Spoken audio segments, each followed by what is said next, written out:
No pictures either? Wow.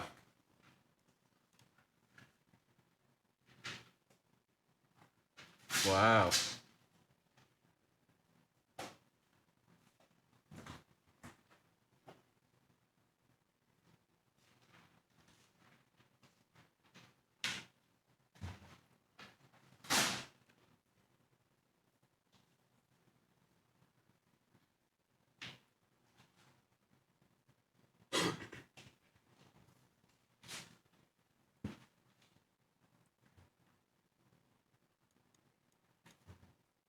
Yes.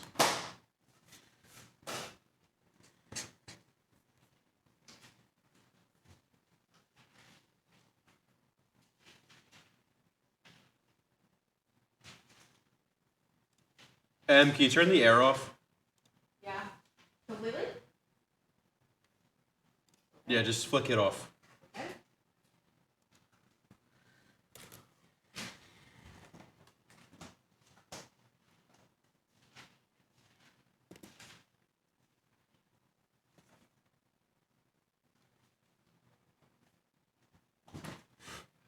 Derlin Kiberos, yeah.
Uh, what do you, what do you suspect?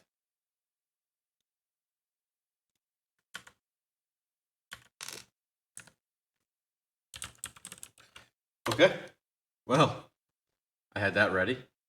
We are ready to kick things off. Take your D4 if you don't. Yeah, you are literally mid combat. Take your D4, Sam. Okay.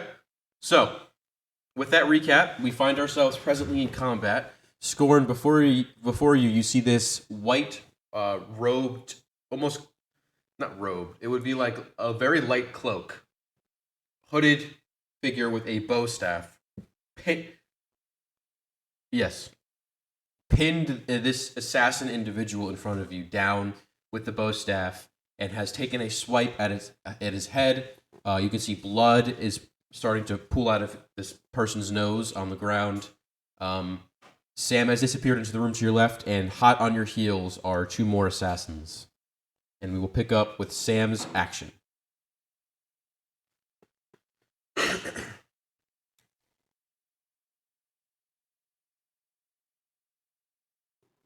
You definitely would have felt the effects. Just temporarily, you're immune to it, but it's like there's a toxin in your body.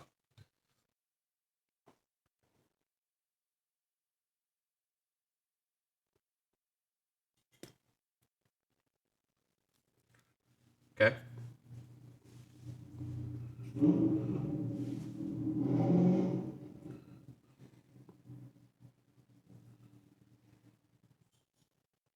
Okay.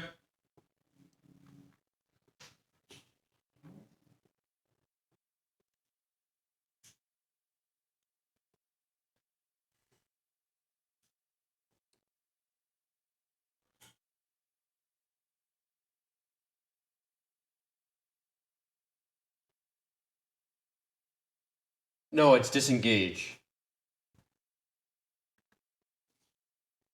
You can only disengage as a rogue. Sure, that's fine.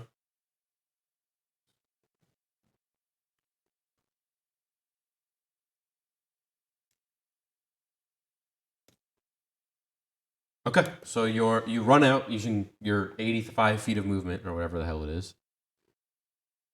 Yeah, it doesn't matter. Uh, you kind of run, sprint, like flap out into the hallway using your wings and body to cover the form of Scorn from behind. With that, it is the woman in white. Wink, wink. Um, uh, by the way, to start her turn while running out and putting this guy on the ground, she used. Oh, you don't see Tony? I see Tony.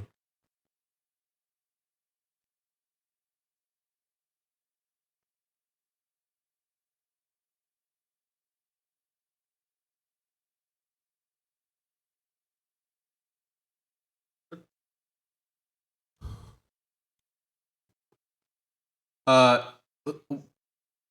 Part of her first action in this fight was dropping that wall of force using some weird Pokeball, as Scorn describes it, or Tony describes it rather. Pokemon isn't canon. um, so she will roll to attack. All right. She has advantage because she's on top of the spore sap. Pin him down. Okay. All right. So you watch as using her momentum and bow staff, she has her knees on this guy's like upper quads, and she's using the forward weight of her body and the bow staff, and she's rotating the bow staff on this guy's body to hit him with the ends of it in the face. So she hits once, does a good amount of damage. She will do it again. 1 sec. Okay, here we go. Without natural 20, Jesus.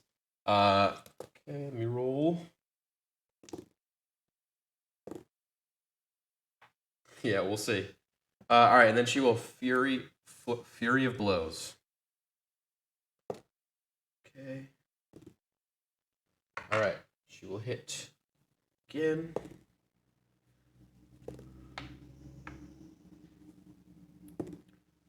Yes. Well, that's like the whole thing. All right.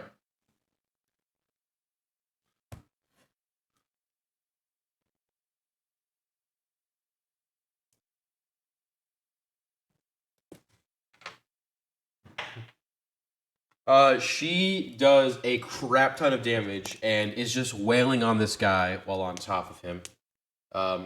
Just beating into him. She'll look up at you, Scorn, lock eyes, and she'll say, "Run past me! Hurry, hurry!" And she say, "Not the stairs, the window." Okay, that will end her turn. We are now up to the assassin she's on, and then this guy back here. Okay, doke. So he's gonna try and break free from this grapple. He actually fails. He will use his bonus action, to. You see, as she doesn't have quite. Actually, would he even be able to do this? Yeah, it's verbal. So he starts to chant something, and you watch as his form vanishes, and he misty steps behind her. Over here, and you see this. She kind of like looks puzzled for a second, looks back, and just gives out a sigh. One of these fuckers. And then that's his action and bonus action. He'll spend his movement to go 1, 2, 3, 4, 5, 6. Sorry. And I'm going to turn him again. Perfect. Okay, he's done. This guy down here is going to go 1, 2, 3, 4, 5, 6. Sam, you're not facing this guy, are you?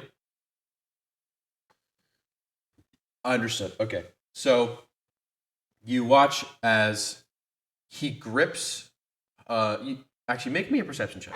You get this kind of for free here. Yeah, but this would be active.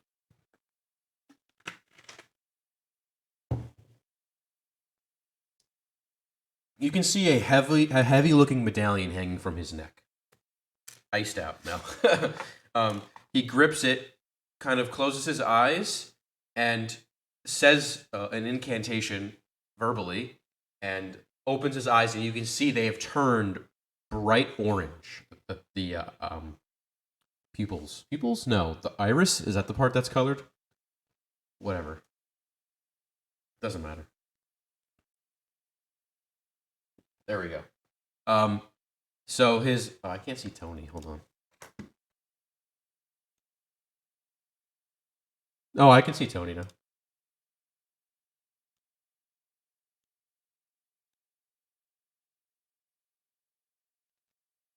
I can see everybody. Anyway. So, you watch as his eyes turn bright orange, and this... It's like you feel like almost like he... Like a negative pressure around him as air is it's making its way in rapid succession into his space, and you watch as he breathes in and out very fast, and a column of flame shoots out of his mouth, and it is a 60-foot cone, so that will definitely hit. So 5, 10, 20 will hit her. It will just miss her. But I need both of you to make dexterity saving throws.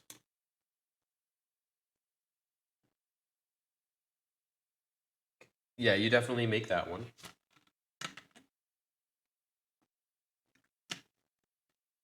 From what?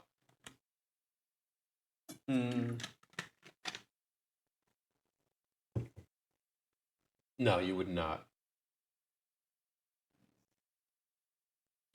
Okay, that is not enough. So you will take... I'll just roll it on here.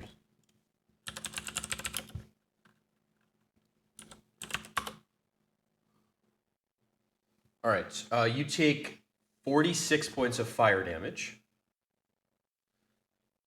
as this cone shoots out of this humanoid's mouth and envelops most of this hallway. You can see the walls and the carpet are they're singed, and some of them are burning still, slightly with little embers. It hurt. You kind of duck under it, and manage to evade all of the damage. Okay, that will end his turn. We are up to Scorn.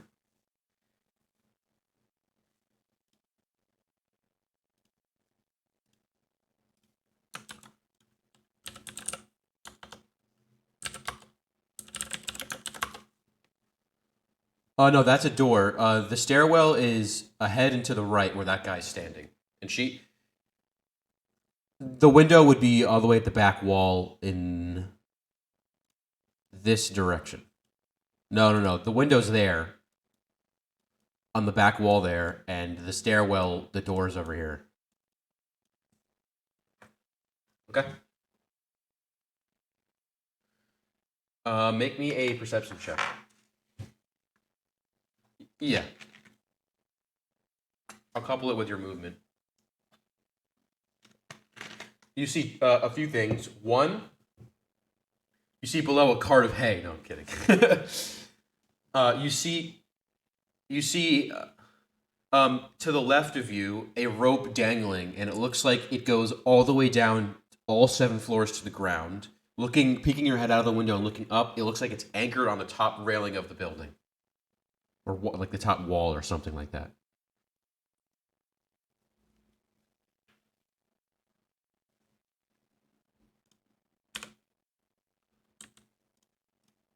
Okay.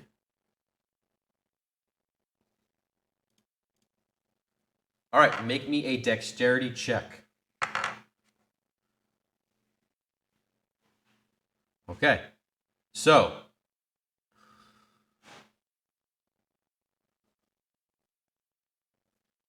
do you have any die you want to apply to this or no? Okay. So, you sprint out, jump out the window.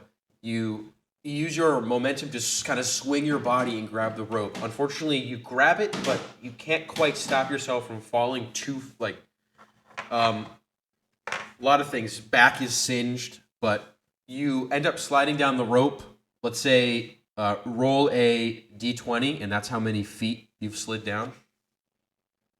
Oh. Okay.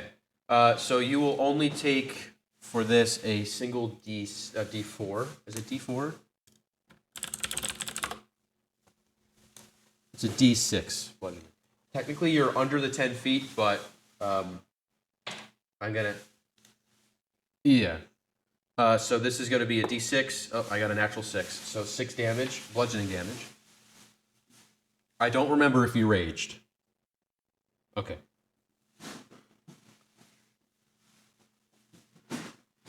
Makes sense. All right, so you are now about 7-10 feet below the window you jumped out of.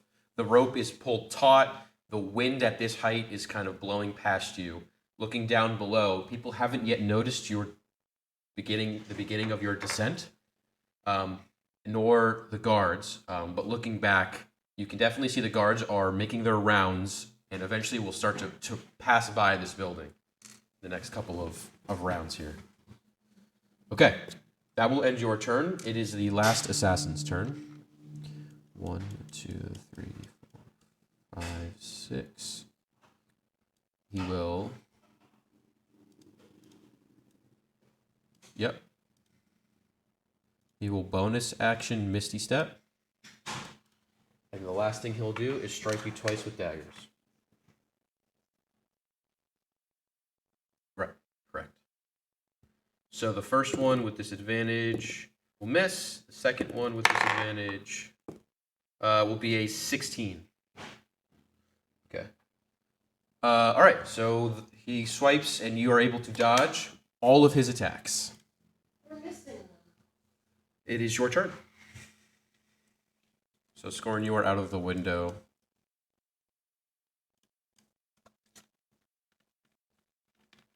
Okay.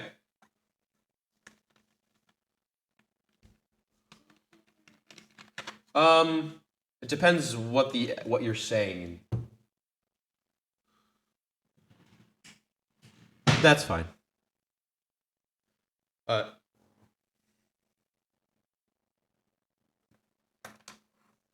Okay. She will take from her robe, or her cloak, another one of those Pokeballs and chuck it just behind you.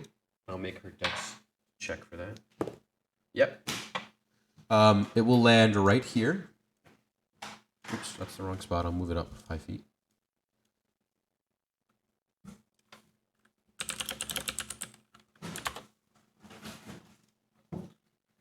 It can't. It moves you.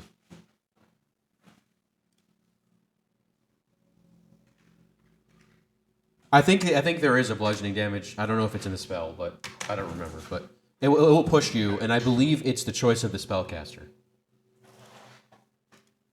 Okay. So she will throw that.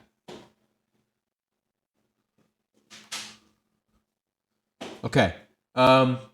She will cast Entanglement, or not cast. This is a thing of entanglement. And 1 sec. Just want to make sure I have this spell right. Entangle. Okay.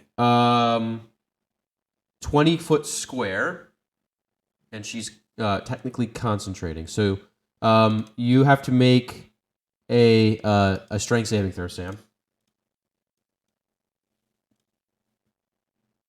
Okay.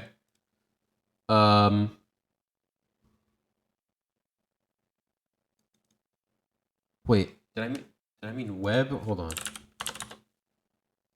I put Web of Entanglement, which I think I just made up as a spell. Yeah. Okay, yeah, no, it is web. And it's a dex save. So take that roll and add your dex modifier.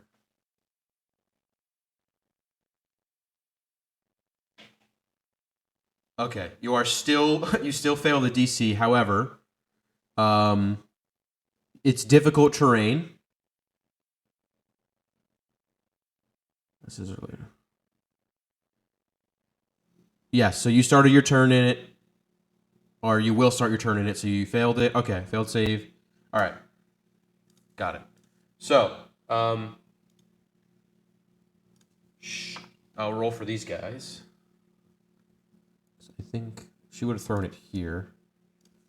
So they're all in it. I'll roll. That guy failed, the bottom guy, and the guy to your right also failed with a natural 8. Okay, so everybody here is entangled or webbed, which means it's difficult terrain for 20 feet. 4. Okay. All right, that is it. Oh no, it's a 20-foot cube. So maybe you wouldn't even need to make it. Yeah, no, she would have thrown it here and back, so you're fine. It's just the guy to your right isn't. This guy's fucked back here. It says 20-foot cube.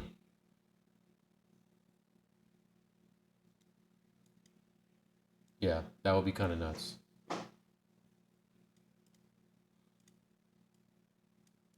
No, she wants to hit this guy back here. That would be the play. All right, so that guy failed anyway, so he is webbed. And actually, I didn't finish reading. A creature who fails is restrained as long as the web remains or until it breaks free. So he is restrained. Okay. And then she will say, "All right, I'll meet you down there." And she will run. 1, 2, 3, 4, 5.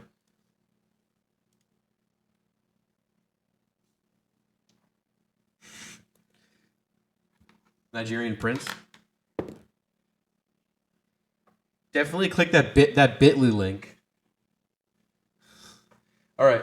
Okay, so she gets a 23 for dexterity, so she is going to swing outside, and she is right above you, Scorn. You watch as, with the rest of her movement, she is going to kind of... You're using this as like you're walking down the building, kind of like Mission Impossible. Yeah. She actually what she does is she will leap out, drop the rope, and attempt to drop it below you to move below you faster. So I'll make an acrobatics check. Natural 18, dude. That's lit. She's gonna like jump off, do like a little backflip and rotate down, and below you, just below you, catch, and she's gonna move 5 feet further down. That's awesome. I fuck with that. Okay, she has a really high dex stat, so. Okay, that will end her turn. 2 assassins go. Oh, right, it is your turn.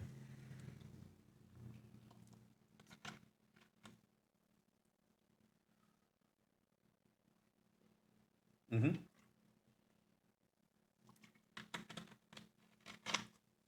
Okay.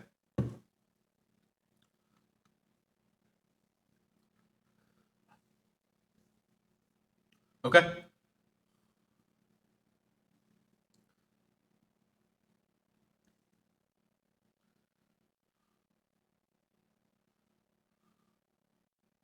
All right. Well, you won't be able to get to the bottom on this turn, but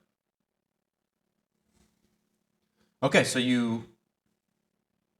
yeah.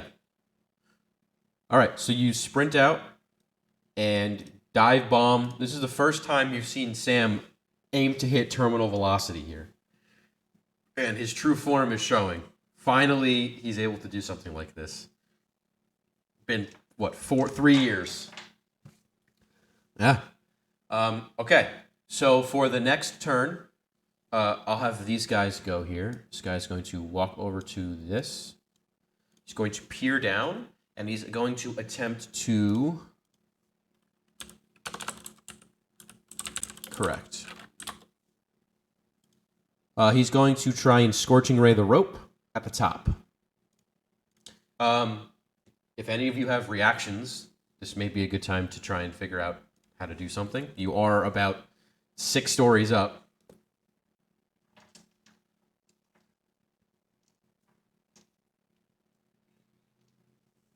Okay. So he is going to attempt to... Oh, no, I think that's a... Is that a bonus action normally? Yeah. Yeah, it is an action. I would let you use a bonus action thing as a reaction in this case. Let's see if she does. That would be... Well, it's far, but... Yeah, bludgeoning you take half.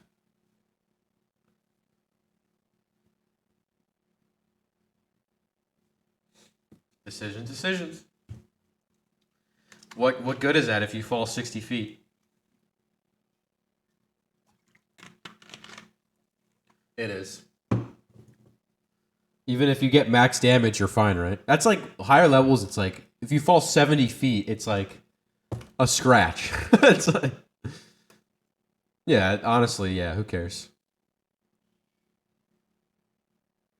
Is that what you want to do? That's fine. Yeah, that's a completely fine answer.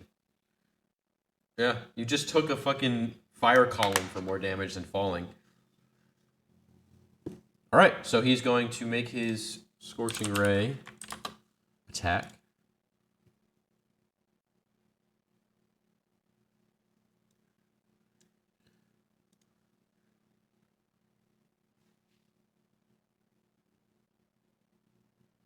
Yeah, a little bit of Pascal's triangle damage.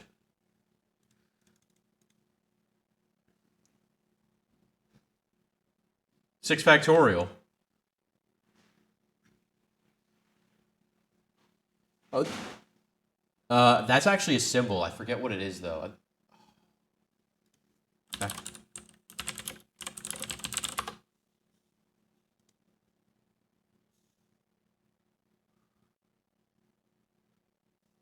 Yeah, it would. Yep. Well, it would be an arithmetic series. You're not multiplying. Okay. Anyway, which fun fact is n times n plus 1 over 2. That's how much damage you take. No. All right. Anyway, doesn't matter.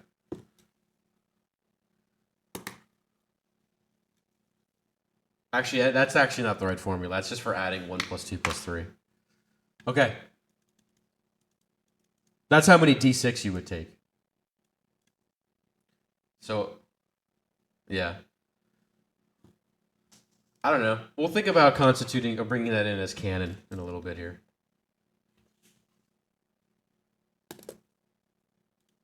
Why?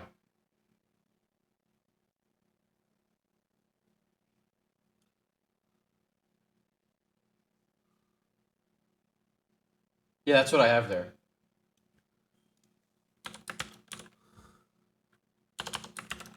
Oh my god. Yeah, it would be 21.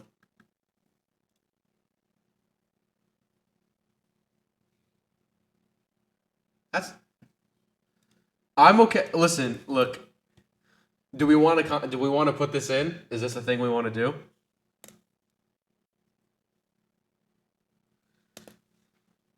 I mean, I would be all right with it being after this fall, but I think because it would be unfair to put it on you right now. So I'll make a note. So it's n times n plus 1 over 2 dice.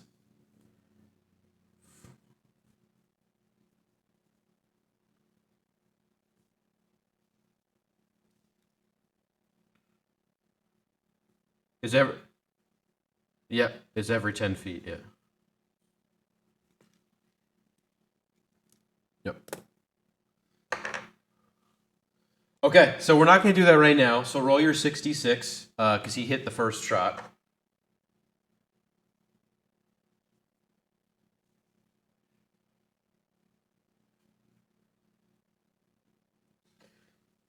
$24.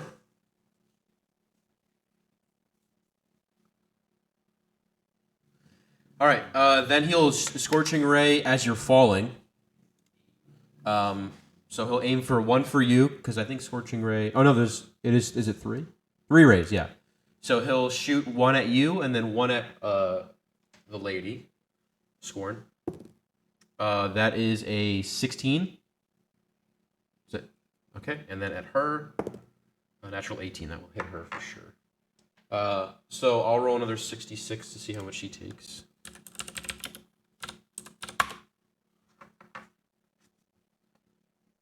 Oh, you're right. She doesn't. If she passes. Oh, okay. So make a dex. Actually, no. That you would just take this because the rope is cut. There's no way to save this. She's good.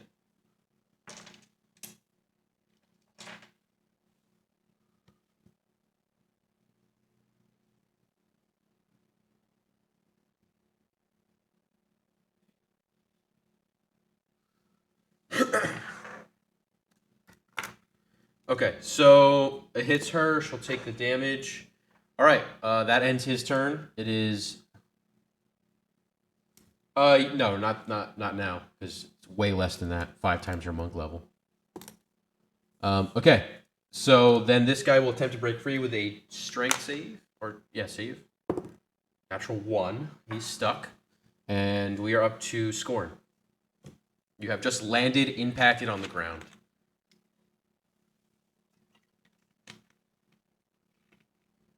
Oh, no, it is you. Yeah, correct. Thank you. 25.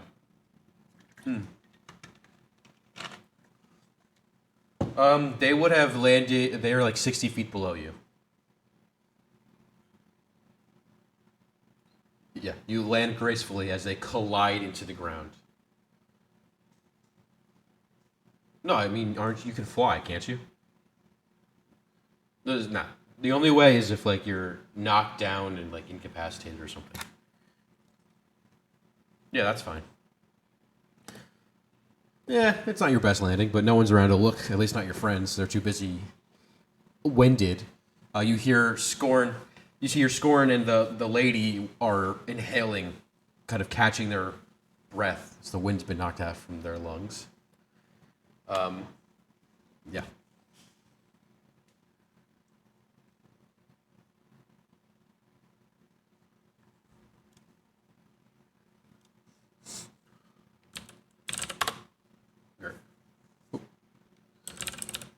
Okay, we are temporarily out of combat here, so I will change the music real quick and then answer those questions for you.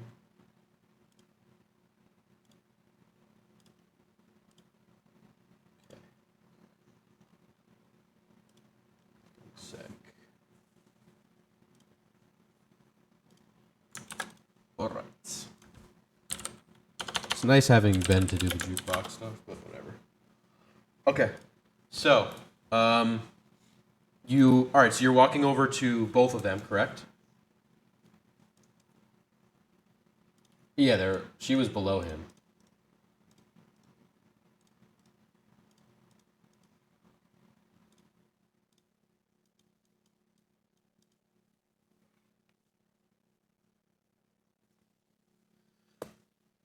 She's gonna help me up. Help me up. We'll say temporarily you're out of initiative order because there's no combat going on right now. But still, I mean, she fell 70 feet, 60 feet ish. So, yeah. So you help her up, and she'll point in. Now we'll switch sheets here. Okay. Where is the city tile sheet? So many. There they are. She will point. There he is.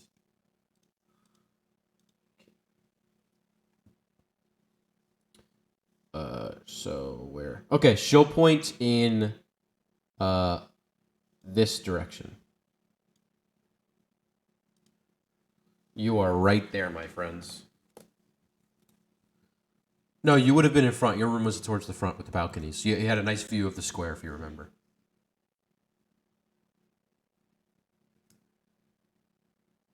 Oh, then you would be behind. Correct. So you can see the order of the archive. So she'll point this way. So you are in the back. Mm-hmm.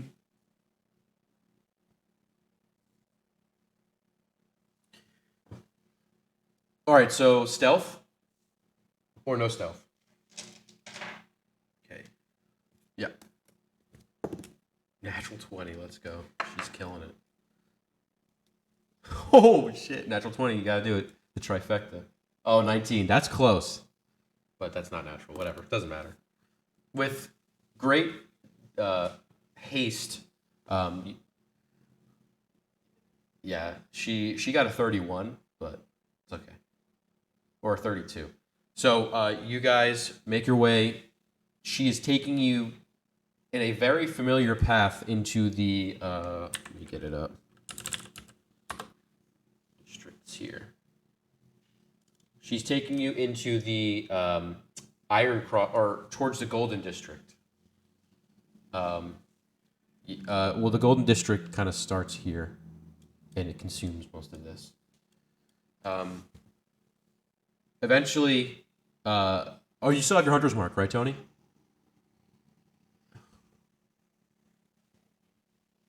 What is the range on that?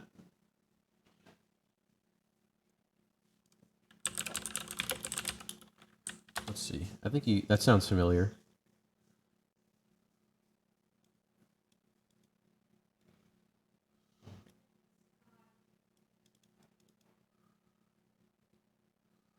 Yeah, it's concentration. So you need to you need to roll a con save. I don't know if you can beat a 27. Is it? Yeah, yeah. So half of 27 is what? Yeah. 24, 12. Yeah, you have to beat a 12 for con. Okay, yeah, you are good. So, you still have it, and there is no. It only says 90 feet to cast.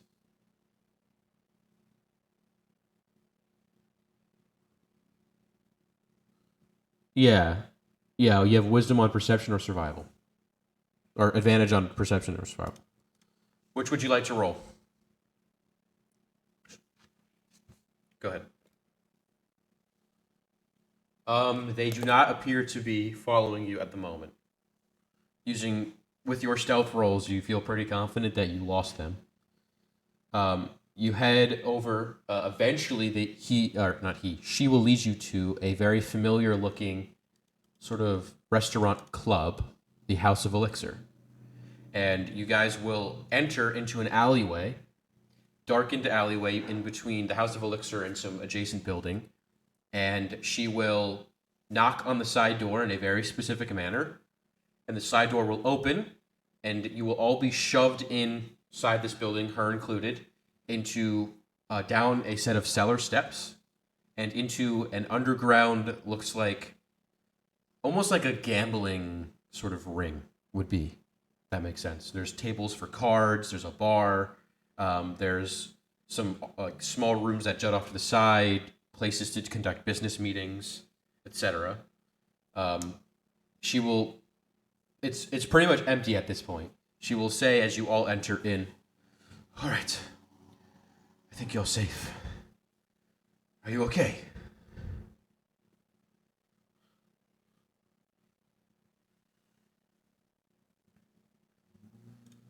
Well, it's a good thing I came when I did. Good fighting back there. You held yourselves well.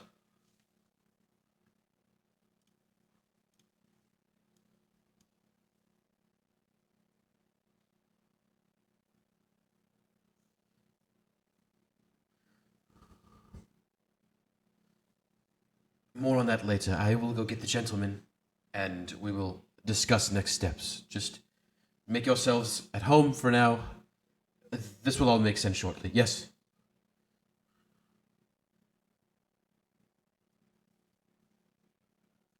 Likely. Were they with you at the archive? That one would probably be in danger, yes.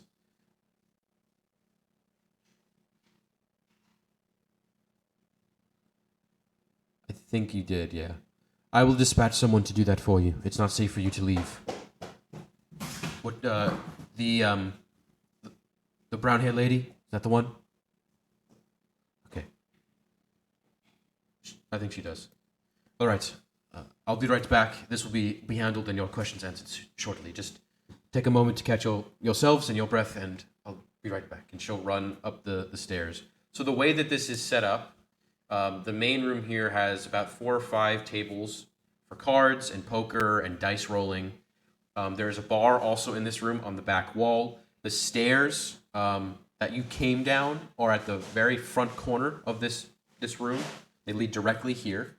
And then to your left is a sort of raised area for like, it has like those fancy like streamer things that hang from the ceiling that break up that wall. And it leads to a more private area for conducting business with like booths and stuff like that. And then eventually, all the way in the back, past that, would be quarters for sleeping and a small kitchen. No one is in here but you. It is dark, pretty cold. Would you guys want to do anything in the meantime or talk about anything in the meantime between yourselves?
The monk woman, she has not told you anything about herself, other than that she works for the Republic.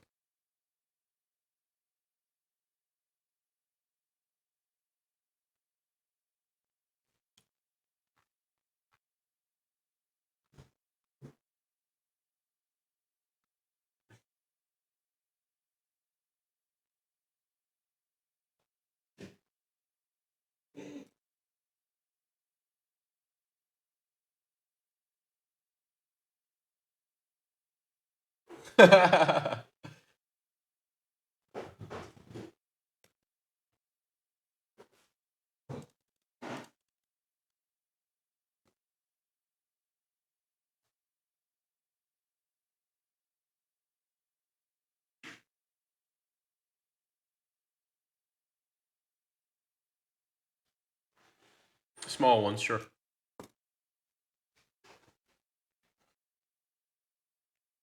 I'd say you could definitely scrap together some jars.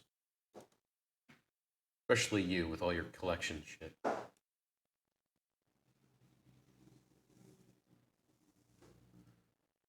It's like going through a woman's purse. Just give it like 5 minutes and then come out with anything.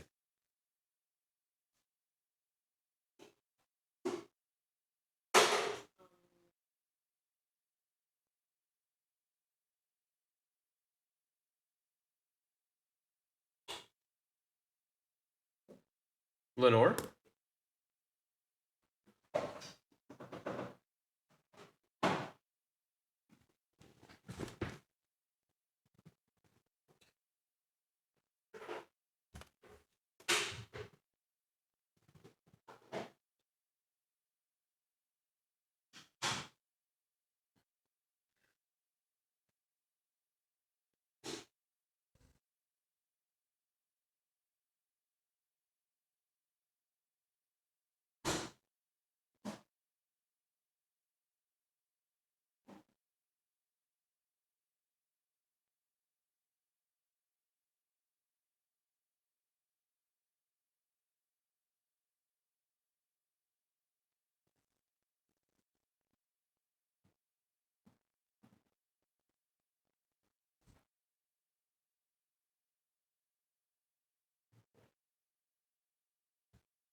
At this moment, you can see she steps down the stairs now. Some of the candles in the room are somehow lit, and behind her is a similar. It's the same individual that you guys met earlier in the House of Elixir. Who she told you the name, the gentleman, but you know him as Mr. Regal or Quentin Regal. Okay.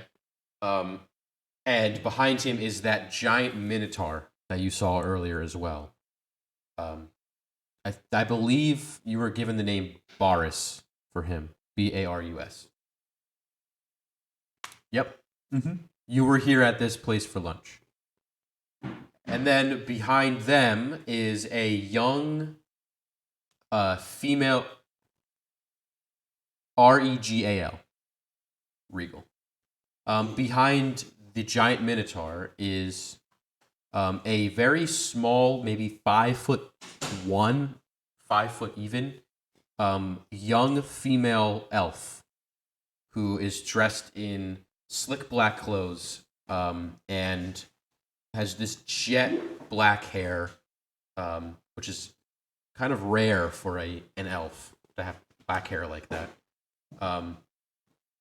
You don't know who she is either, but they all step down, and the monk lady now has her hood drawn back. You can see her bald head. There are tattoos around the top in some places that kind of go back to her lower.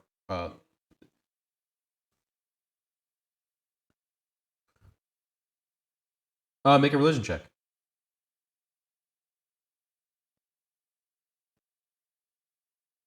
You can't quite put your finger on it. However, there is only one symbol there you recognize, which you may have seen in passing at some point. This is maybe, possibly, the religion for Ayun, which is the sort of knowledge keeper, the knowledge seeker.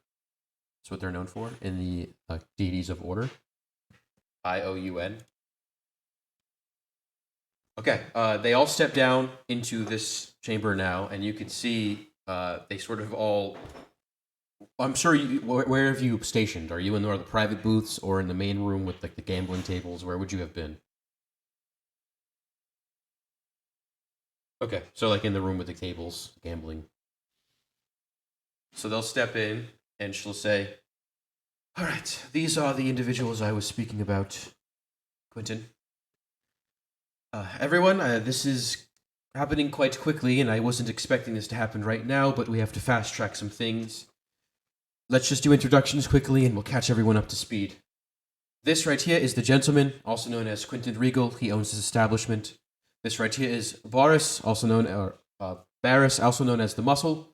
And this young lady here is Marianne, known as the Crow. And you are standing in the Thieves Guild headquarters in Oresi. I am Andrea Vysurin. I am an exalter for the council, Taldora Council. And I'm here on sensitive mission, which I will be getting to shortly. And these two individuals here are, and she'll point to you, Scorn. And you are? And there is a third who I've been informed is named Sereth. We are fetching her presently. Marianne. She's known as the Crow.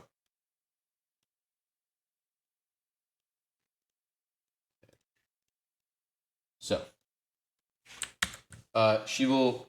everyone will kind of sit. The gentleman will walk over to his bar, pour a few drinks, bring the bottle with him and some glasses. The only person who doesn't sit is Barris, who's just sort of standing there, arms crossed, bulging muscles. Right,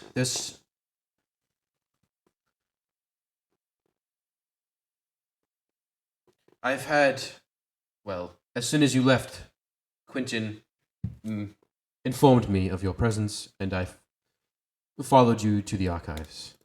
I've been keeping my eye on you since you've arrived in the city, and I've known about it. There's much you need to know, so perhaps I will just say it, and you can ask questions later. This is what I do. Don't take offense to it. Unbeknownst to you, you find yourselves presently in the middle of an ongoing conflict, but I think, maybe to your chagrin, you find yourselves being at the heart of it, quite frankly. I am one of many exalters from the Republic, sent here on mission to infiltrate within the government, get intel to send back to home base that we can use to our advantage in the war. I'm not sure how much you know. The Republic is not winning this war. In fact, they are losing it quite badly. And the recent events in Runeshock were just a divergence. We sent a small group to occupy an otherwise meaningless fort because we knew it would draw Kern's forces out and buy us a little bit more time. I am what is called in the Republic a White Raven. My job is to infiltrate and exterminate high-ranking officials and crumble the opposition from within. That brings me to my next point. My current target is Kern. I'm sure you've heard of him. He's definitely heard of you. I have some information which I will share with you. But, I know. The other White Ravens we've sent across range in various levels of importance in their local governments. I'm sure you've heard of... I'm not at liberty to share you with the locations exactly. However, I will tell you, of all the White Ravens sent, of which there were at least a dozen, I am the last remaining.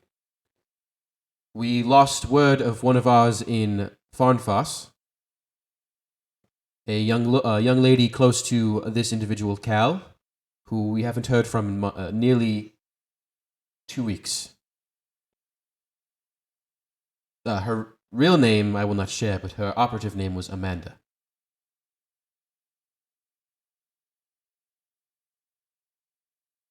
Wait. Amara. No, it's what's her name? It's the one. It's the slave girl you saved. I'm blanking. Hannah. Jesus Christ. Thank you. Hannah, yes.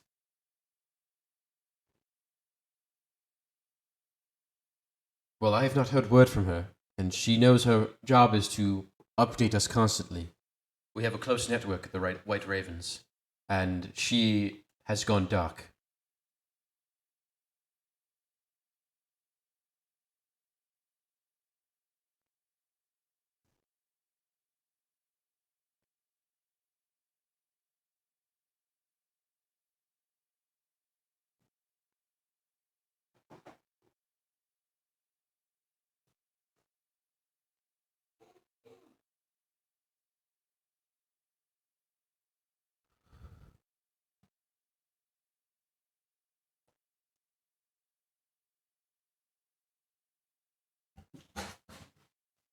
Knowing Hannah and her capabilities, she may have seen your friend to this city yarn and left. I don't know and headed north. I have not received word from anyone telling me the location of Hannah. And of course, you were not supposed to know her rank. I'm not angry with your decision. She knows her task and how to carry it out. So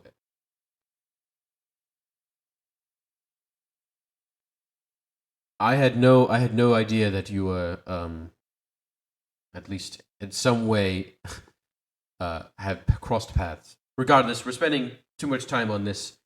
The task at hand, I've been trying my hardest to get information on Kern, but your recent actions, while on the surface may have been good, have unfortunately put some of our operatives at a disadvantage, and therefore our chances of getting important intel at a disadvantage as well.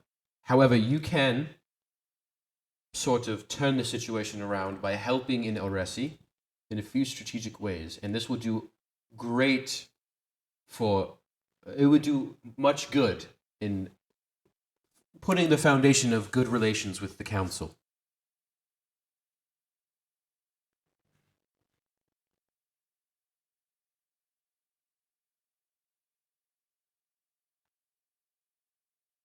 I'm glad to hear that. While I do question your means, your efforts have, at least in my eyes, been something to behold and reward you for. I mean,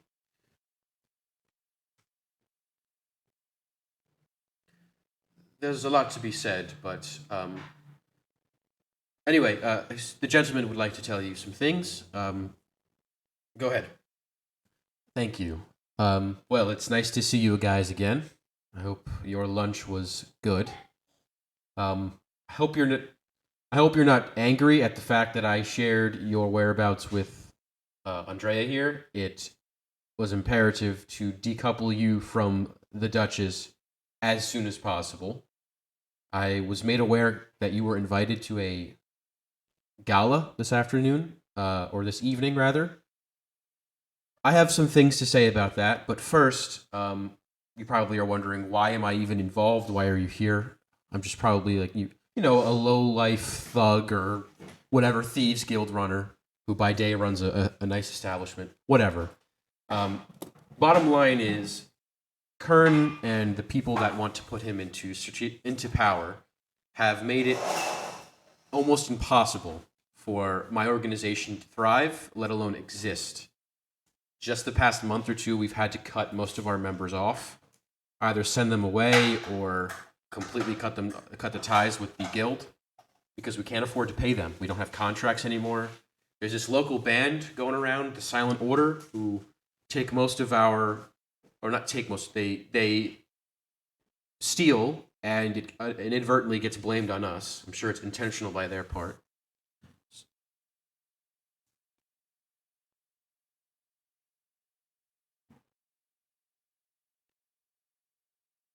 Um, I wouldn't exactly say the people I hire would be willing to stoop as far low as to go with vagabonds to rob things. Um, those that wanted to still thieve have left the city in favor of Kaimal, where there is a much larger network. But those who stayed, most people have day jobs to keep a front. This resurgence in vagabond thieving with the Silent Order is no doubt due to the recent relocations that have been occurring at higher volume than normal.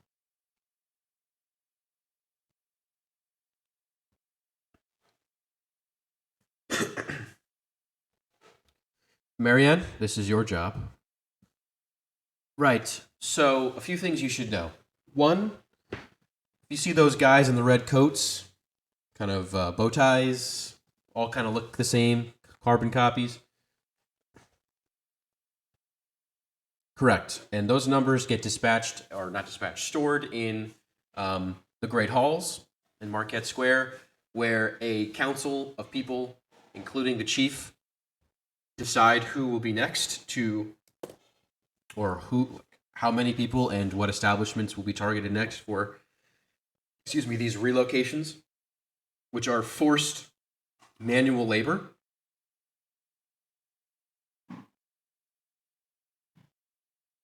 No, they take them outside of the city to the work camp.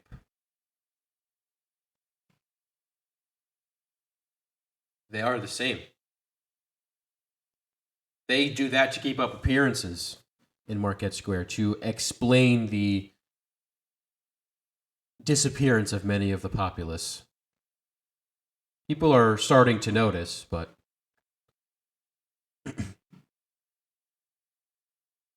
yes. And they are forced to work in the mines, profiting, generating profits for none other than Henry Marquette, who has a very aligned interest, very strong aligned interest with Kern, in that so long as this war continues, and the mines need to be, or the resources from the mines are needed, he will continue to make money hand over fist. And he's in bed with all of the upper officials, Marcus included, to ensure that this indentured servitude continues.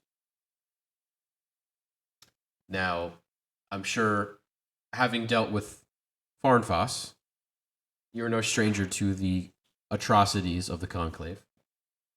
So this shouldn't take you. Hannah was, the Exalter will say, Hannah was relaying information back to us about this, yes?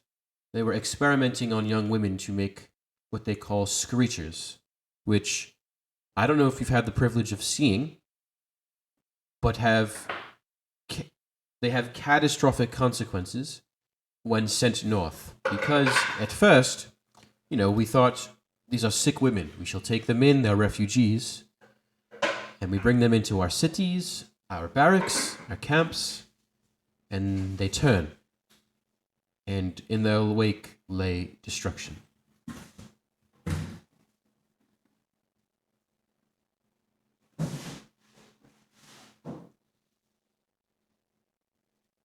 Indeed it is.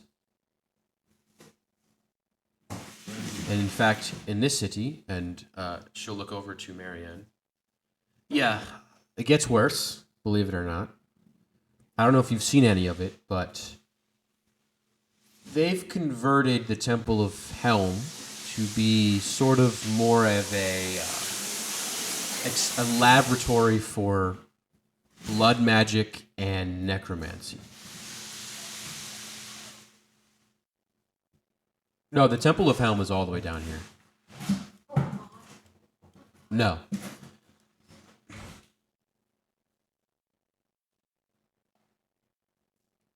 No. The disease originated here and has since spread through some accidents, which they have now started cleaning up. I don't know if you've seen some of their warehouses where they store bodies.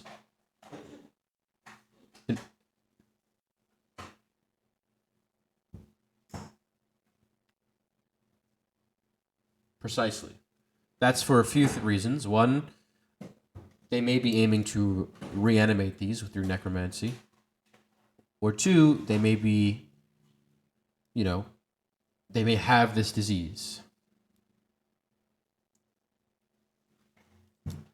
Regardless, we have a vested interest in seeing Kern and his forces fall, and much of the government here as well.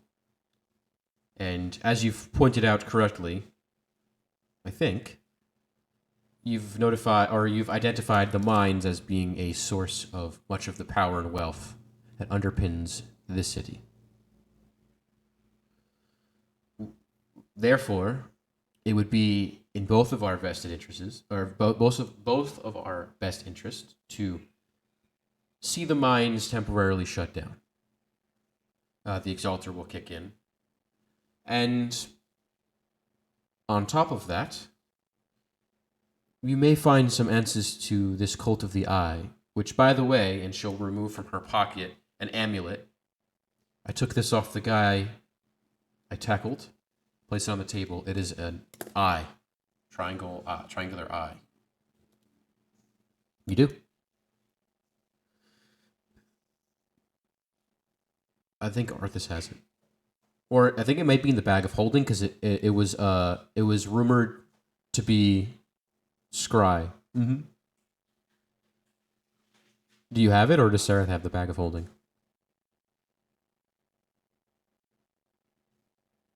Okay, so then you can look through it. No, she would not have.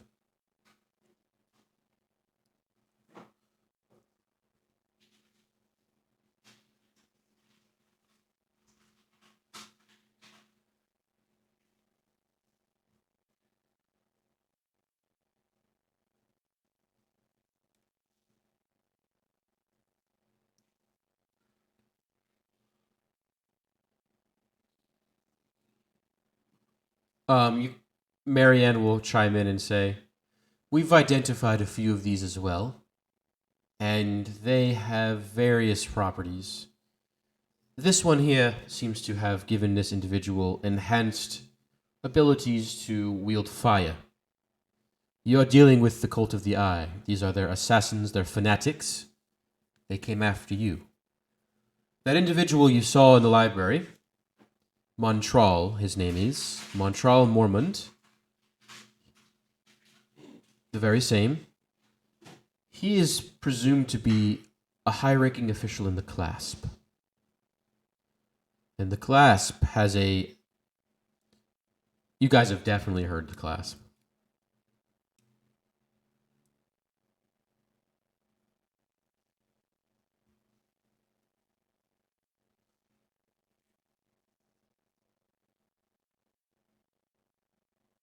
You were told, so the twins are part of the Clasp. She would have told you, but one of the White Ravens was that Triton guy.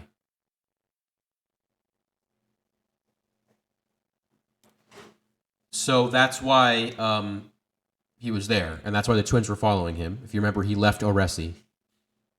So, like, this is way back now in time.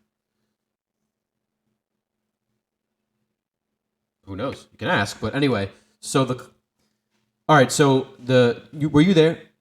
Oh, understood. Oh, right. Okay. Yeah. So anyway, the clasp does a lot of things. You were also told that they may have a link to Kern, and she's just going to tell you what that is. So she'll say, "We believe, and I have come into the possession of records of interactions between Kern and the Clasp. The Clasp is funding much of the army of the Conclave, much of that being Kern himself.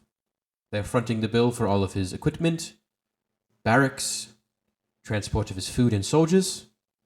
It seems they've aligned with the Conclave to see an end to the North. Hence why we are losing this battle so fiercely. We are fighting really three enemies: Kern, the Conclave, and the Clasp. And now the Cult of the Eye. We believe, also, Montral is heading this organization as well, on behalf of the Clasp, because, yes, to see the rise of Tiamat would surely be the demise of everything, the North included. I would hazard a guess the Clasp is playing a very subtle game of using their allies to their advantage, no doubt furthering themselves and leaving them in the dust when time permits." Mm-hmm.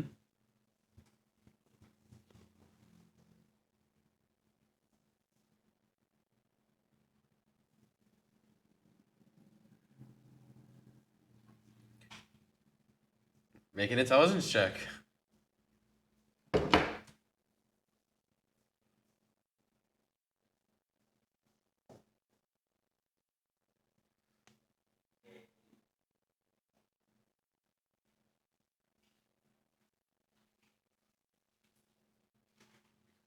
$13.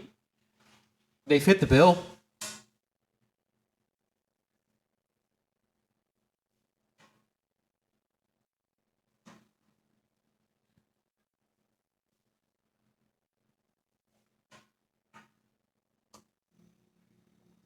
Dan's realizing how long I've planned this for. That's what's happening.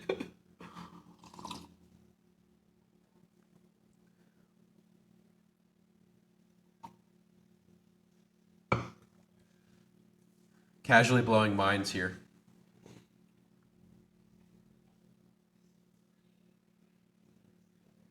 There he is.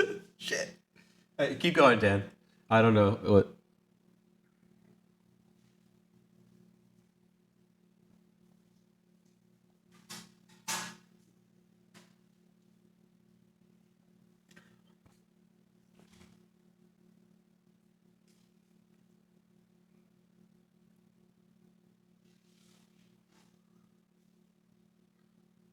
Just months. Yeah, a couple months.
Oh yeah, baby.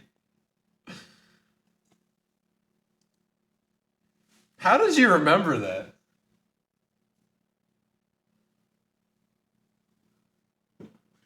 All right, well, Tony will understand it more. You just explain it. We're building up hype too much.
Wow, did you look in your notes? That is impressive. You have notes from that far back. Wow. Good job.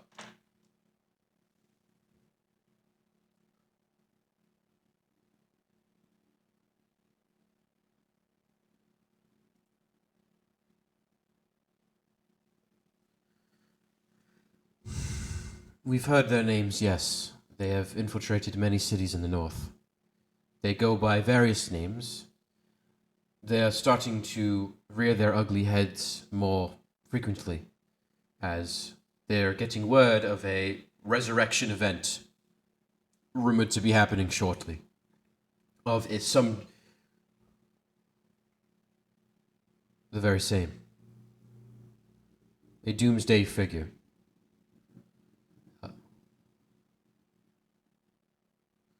This individual is an assassin from long, long, long ago. They are commonly referred to, not commonly. Let me pull up this bit of lore here. Okay. There was this ancient elven general, a man named Derlin Kiberos, bravely led his elven warriors into a battle. The Battle of Innopolis, which is modern-day Fondvas.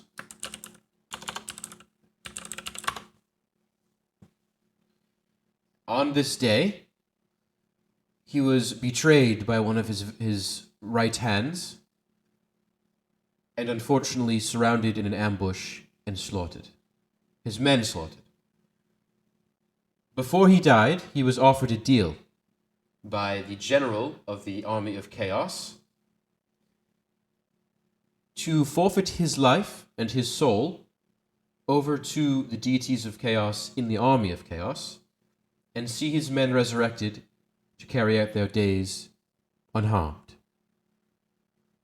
Doing so, he signed away his body, mind, and spirit and became an agent of destruction, known as the Kadegeist, known as the Eye That Never Sleeps.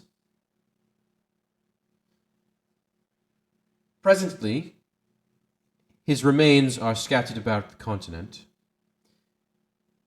one of which is buried in the very mountains in which the mines are located in. The Tomb of the Eye, it is called, and this is where his heart resides.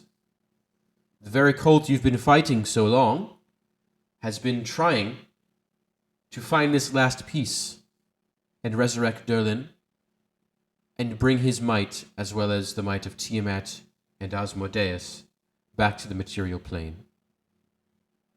Surely this will be the end of life as we know it.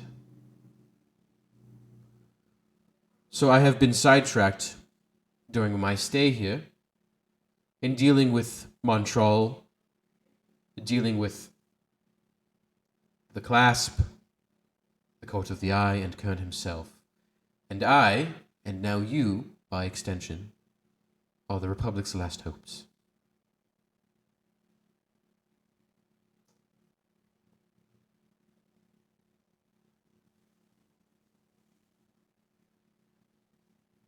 You're on like a card table.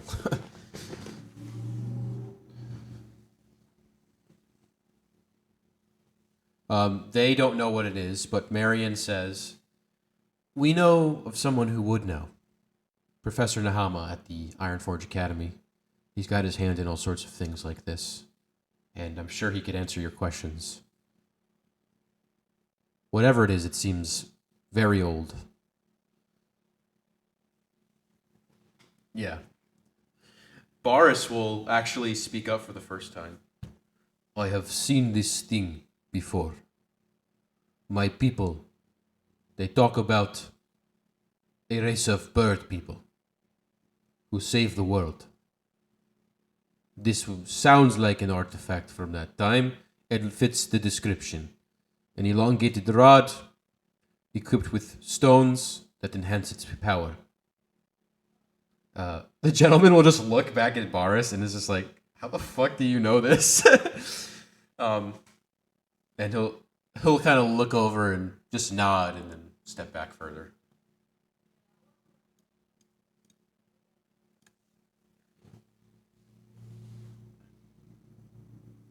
Sure. Andrea. Okay.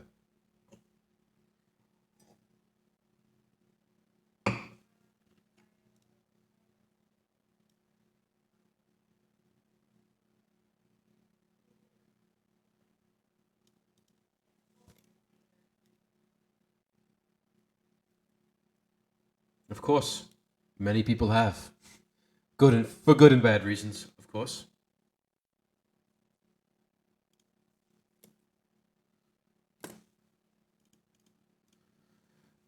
The herd and the storm riders therein are a very stubborn people, as I'm sure you know, stuck in the ways they've always been stuck in.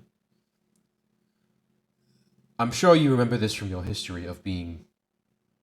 You said these are your people, of being part of them. They once aligned with the deities of chaos during the Great Reckoning, the Second Great Reckoning, and it nearly ended their entire population. So they are hesitant to pick a side in any of the ongoing wars and instead choose to carry out life as it always has been for these people. Nomadic, violent, and passionate in many ways. I've reached out, but I have been unable to. Not only have I, but the Republic themselves have sent officials for diplomatic relations, but they seem unwilling and unresponsive. Perhaps one of their very own may be able to sway them.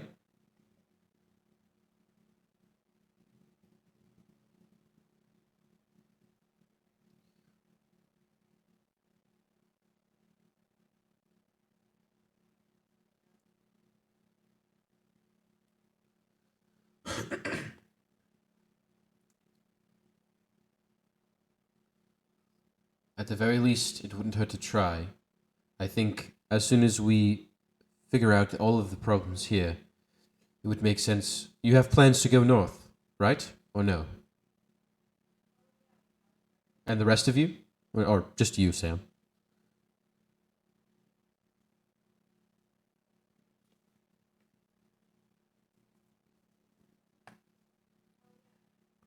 Oh, you mean the council? Yes. Connor, your mic's doing a weird thing. I don't know if anyone can hear that. It's like static.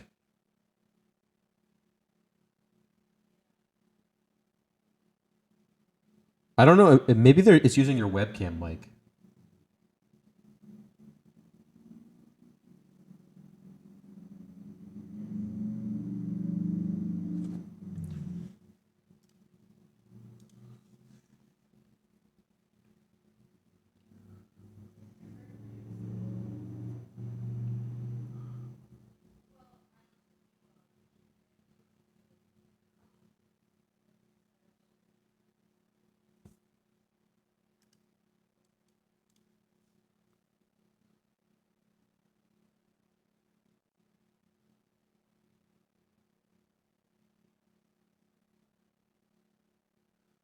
Hmm.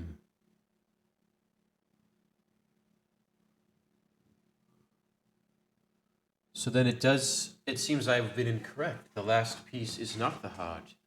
There are two pieces yet missing. The sword is the final vestige which seals the deal. You will need that to get into the Tomb of the Eye. It is a key to unlock this vault. That is. I have not been. Could not tell you. We need to destroy all parts.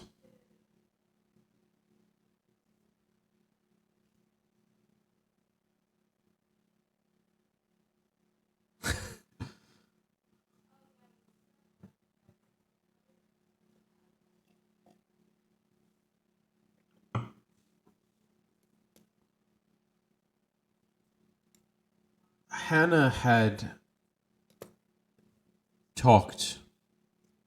Hannah had talked of a great magic user, wielder, if you will, who travels about the conclave and conducts his experimentation in the places in which they're located. This individual, I have no doubt, would have been there many times and responsible for this. The individual Go ahead.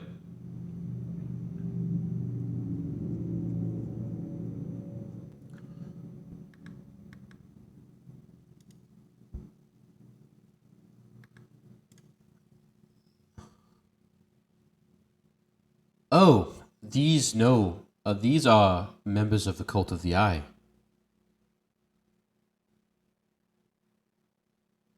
You see the tomb of Derlan Kibros, the Battle of Innopolis. His some of his body is in a tomb under Farnfoss. Was it was it empty?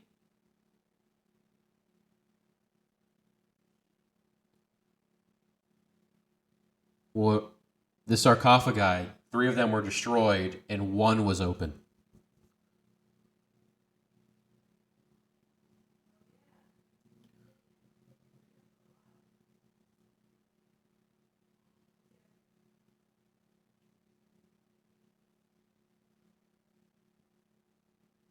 A portal.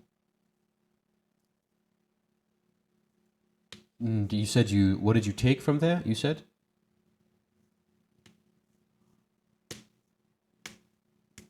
Do you have this book?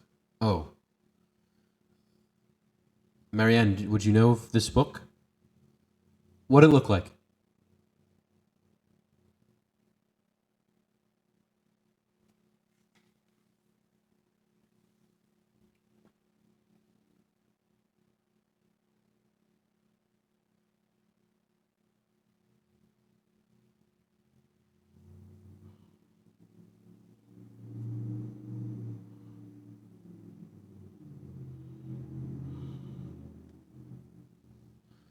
Aha.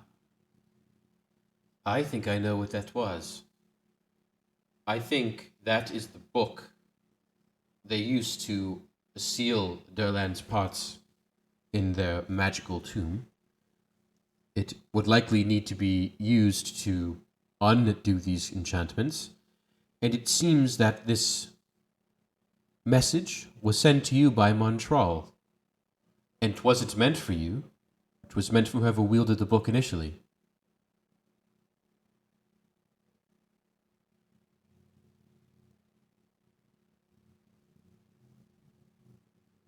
Just as her sentence finishes, Sareth is escorted in, rushed in by a figure who wears a full cloak, and as soon as you're pushed down the stairs here, Sareth, the door closes.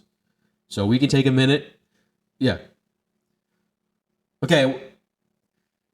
We'll take a minute. We'll do the recap for last week, and then we'll catch you up to speed in character this week, because you really wouldn't have known what happened. A lot has happened, so let's go do that.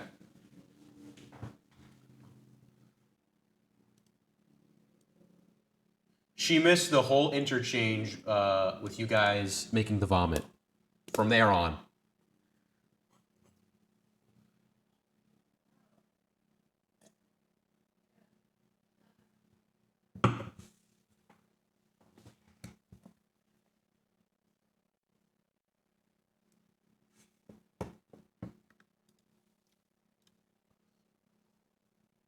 The Velvet Holdings.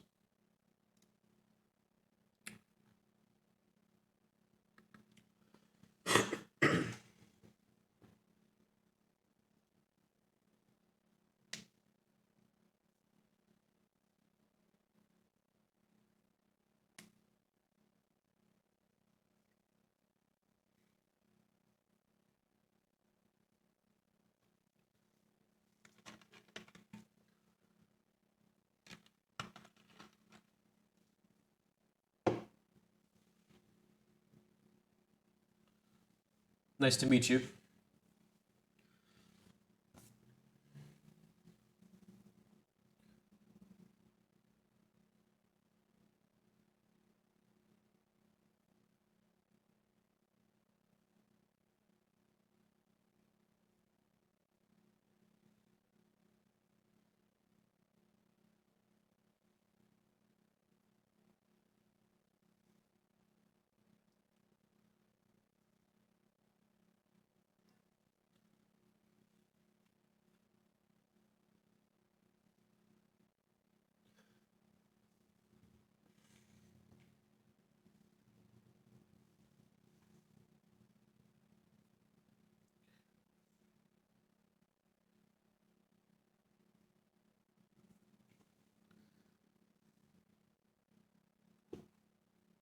God bless.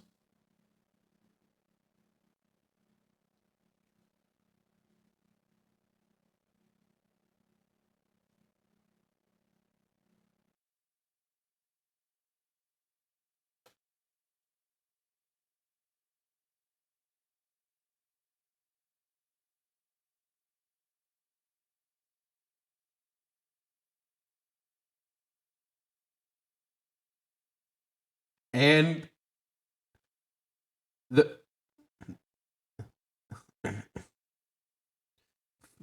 they're called White Ravens. No. And also the Triton guy from way back was one of them, which is why the twins wanted to kill them.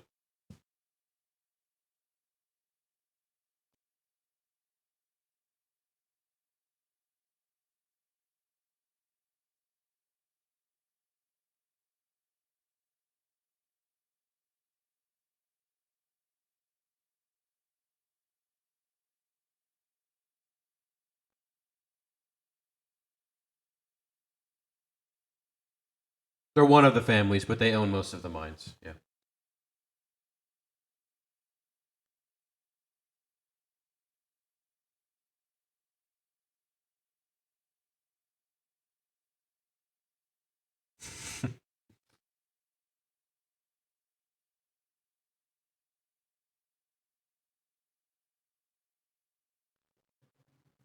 Yeah.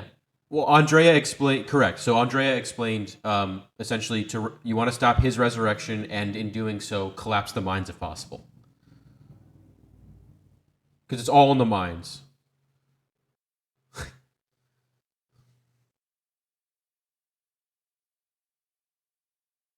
Mm-hmm. Yep.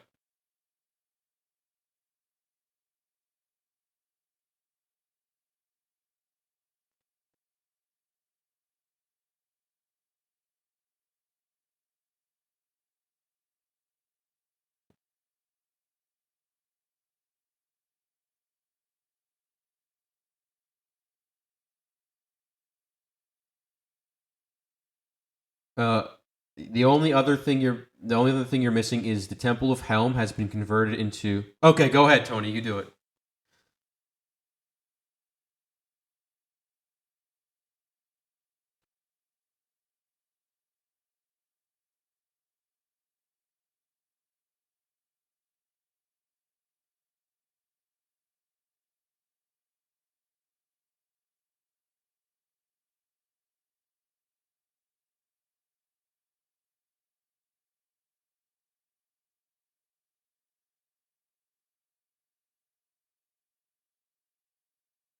And the warehouses too for research.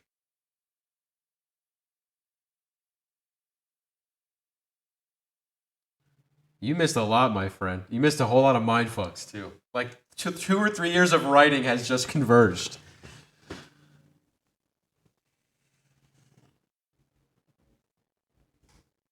I can't believe you connected the Dark Brotherhood. What anyway?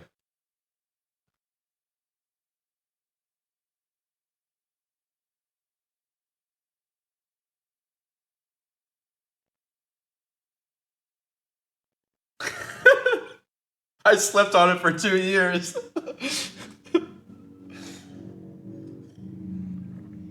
Oh, it already has, my friend. You've heard. Oh no? What do you explain the weird shit in the marsh for the whole time?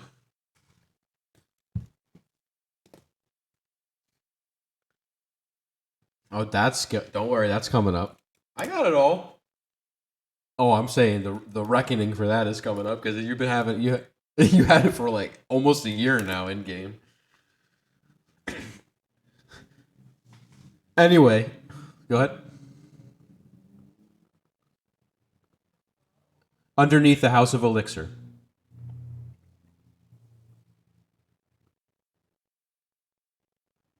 Order. That's what Arthas is part of.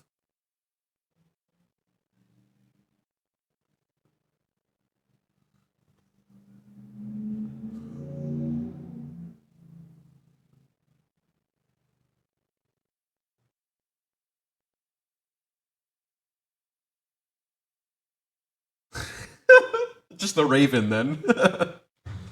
Ravens are black.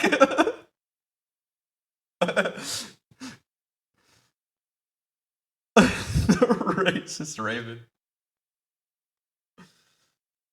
So yeah, you just got a whole bunch of information. It may take a It's on the exam. All of it. All right. The only other thing is you are sitting in a meeting, obviously, with your two friends. Andrea, who's introduced herself as the White Raven, also known as the Exalter. She works for the Republic, and they sent these White Ravens out a little while ago. At least a dozen, she told you, and she's the last remaining one she's heard from. She doesn't know where Hannah is. She hasn't heard from Hannah. Obviously, the Triton guy Titus, he's gone in the wind, and whoever else you may go. Mhm.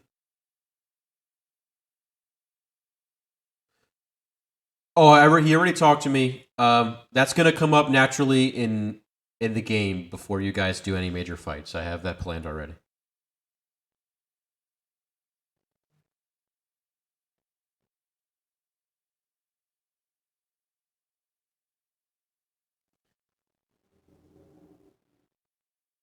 Sure. Yeah, that's a good one.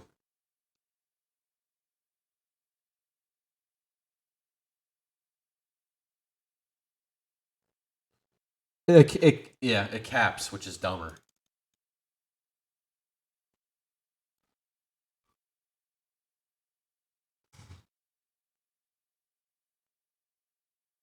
Yeah. So the, the formula comes out to this.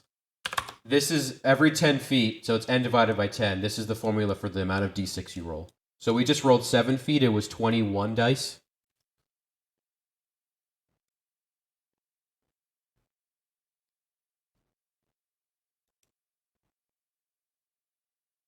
Well, that's not factorial. Yeah, it's a summation.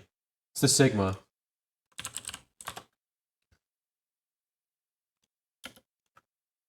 Sigma and Freud. Yeah, it's this symbol.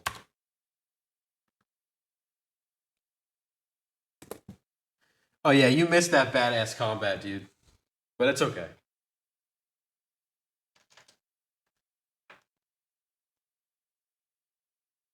Yeah, I don't think there would be a cap either.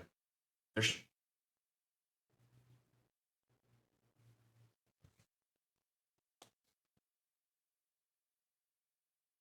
Yeah, I don't want it to kill you. That would suck unless you really fall.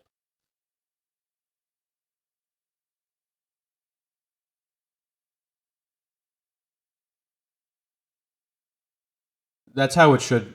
That's how. Yeah. That's why it's a last resort. You know, it's a last resort.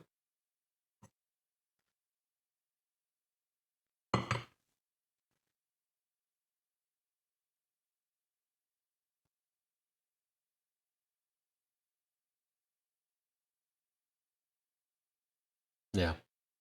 So that's all that you've missed. So we're picking up in the conversation. You have just been plucked from the Laughing Lass, bags in hand, rushed out because the group has been under siege from this cult of the eye. Um, yep. So you are now sitting in on this covert meeting as it is continuing to go on. So sitting before you is the gentleman, as he's known as. This is the Mr. Regal who introduced himself to you at lunch. And then you can see the Minotaur. His name is Boris. And then there is a young elven woman with jet black hair named Marianne, who seems to be the intel gatherer for the Thieves Guild. So Andrea will continue. This evening there is a meeting at the Golden Calf, which I've invited you to. I would invite you all there, and we will continue our planning. 8:30.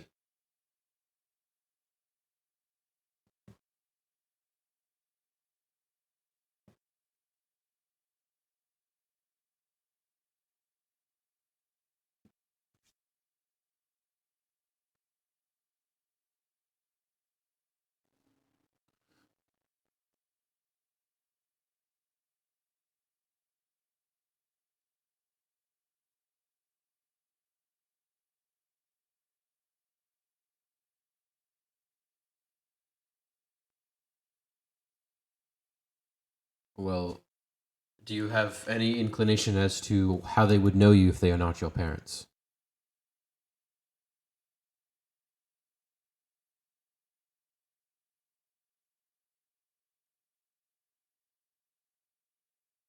and they knew these hints.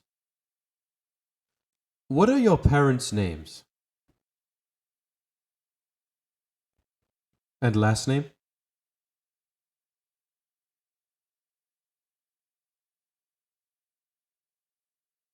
Let me think. We have aligned with another group besides the Thieves Guild to accomplish our goals. We need more foot soldiers, as Mr. Regal has described to you. The Thieves Guild isn't as fully stocked as it usually is. No offense. None taken. So, we've aligned ourselves with another group who has formed recently in light of the events called the Golden Grin. And if I'm not mistaken, it sounds like the individuals you're talking about may just be a part of that. And that is the people we are meeting with at 8:30.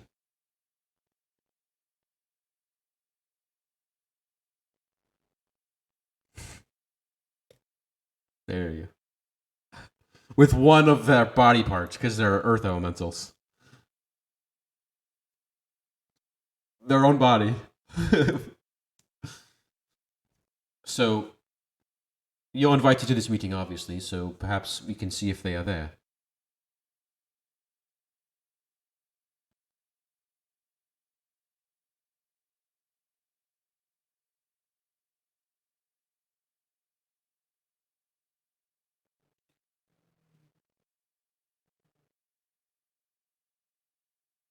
Now, this is actually the next point I wanted to bring up.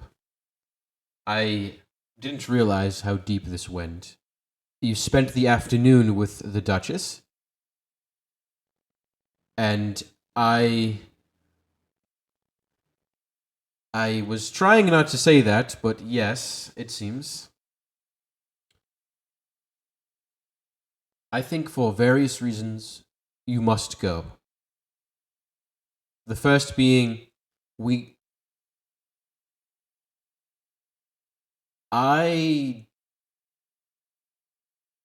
the gentleman will say, Boris, get rid of it. He'll just take it. He'll just take it. I will put it behind the bar. Get it later. It's like tiny in his hands. He has massive hands, and he'll just put it behind. Well, his feet are. He's a minotaur. They're irregular hands. Yeah. So she'll say, I think it would be wise to attend this, to not piss off the Marquettes, as we do not want them spooked in any way. It is their minds we are infiltrating as. Perhaps when you are there at their estate, you may be able to come across some valuable information, documents maybe, to help us get some more tangible evidence that he is indeed working with the clasp.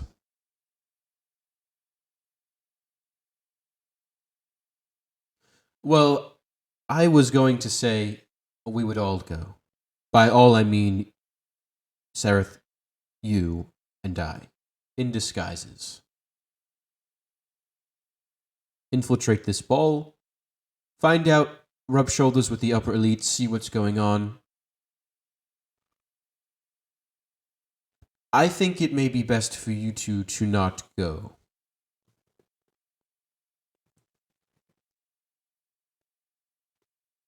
No, you will go. Our disguises. Do you mind, Quentin?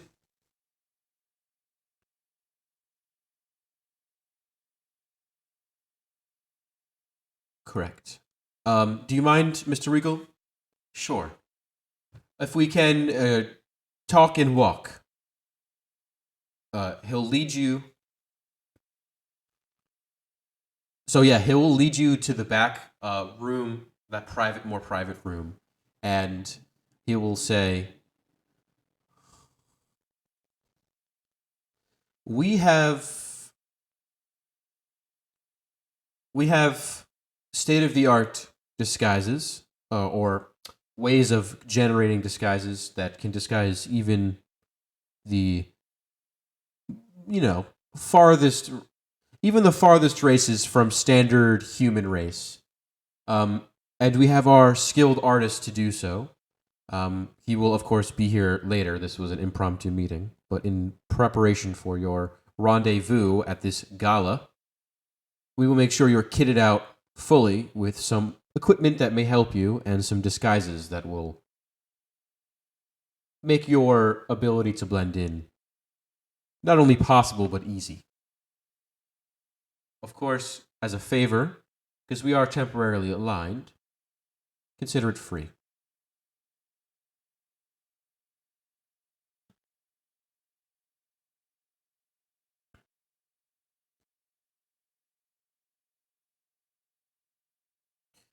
No, your donation will be ripping Kern from this earth and out of this city for good. And I wouldn't bat an eye if Henry Marquette or Marcus goes with him.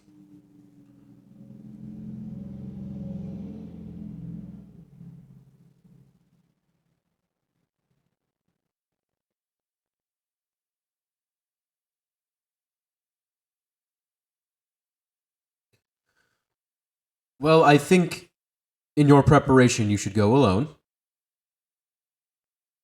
Oh, sorry, this Andre would say this. In your preparation, you should go alone. And as well as that, I think it'd be wise. Perhaps you abstain from this meeting and we will go during and come back.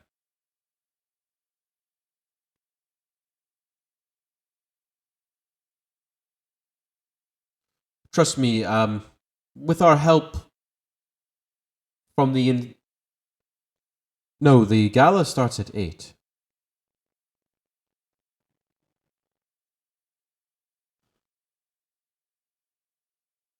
Well, I mean, to be fair, the Golden Calf is not too far from the lavish chateau, so we could go and leave and come back. Your disguises will not be yourselves, as I'm sure you are aware, and nor your positions. We will be going under the guise of staff. Service staff. That way we can keep a close eye, hover if we need to, and yet we blend in.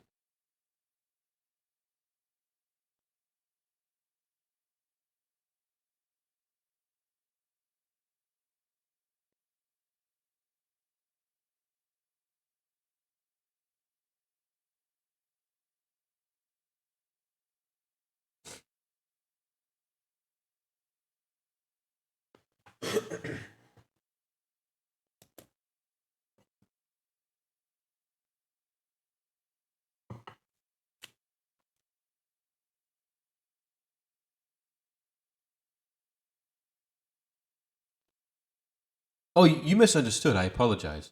I was saying you are going to her estate this afternoon, are you not? I was saying there, if you could slip away for a little while and peruse the offices. It's not often we get an open invitation into the Marquette estate.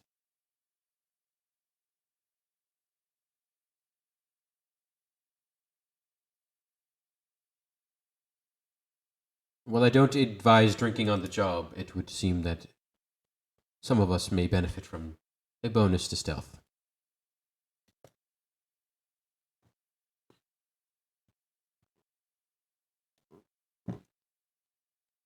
Fortunately, in my line of work, there isn't much time for recreational drinking.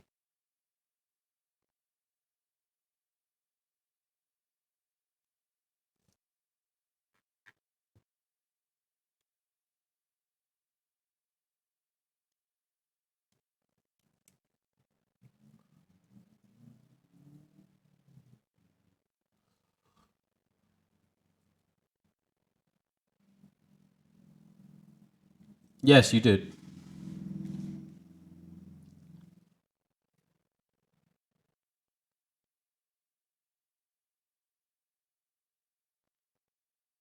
You guys, you bought bottles and then you bought cheese to go with them. You're yes. You also have you have a medium sized bottle, Sam. Sareth and Scorn had the smaller bottles with the cheese. All three of you got cheese. All right, yeah, that's fine. Yeah. Medium and large sounds fine. Yeah, only. Supersize me. So Sareth has the strength. Scorn, I don't remember what you took, but Sam, you took Dex. Charisma.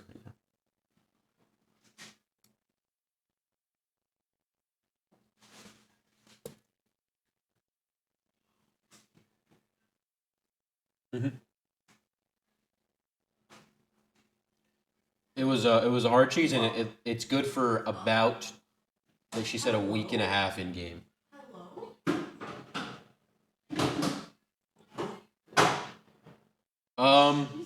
Oh, okay, yeah. So, it is going to be 5 base for the large plus another D6.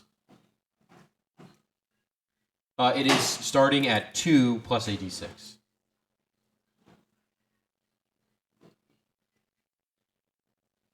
They're the same. So you have 8 uses, Scorn.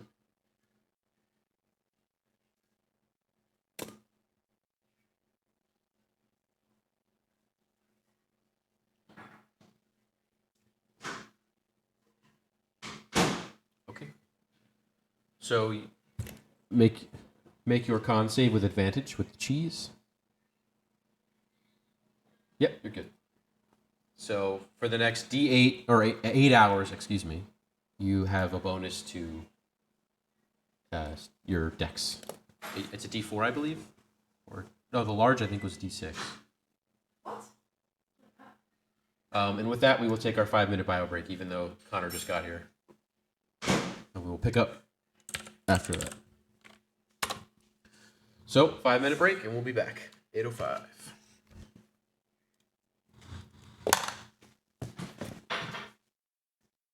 Like, legitimately, are you serious? What? I literally Oh my god. had them here. And you know where you put them? You put this, like, here or here, and you put this, like, somewhere else. Like, you put them in the wrong... Why don't you just put it back where you got it from? That's boring. That's boring. You know what's... It's fucking annoying, so stop. And just put it back where you got it from. Because then it will all fit. And there will be no issues. And I won't want to fucking rip your head off. So...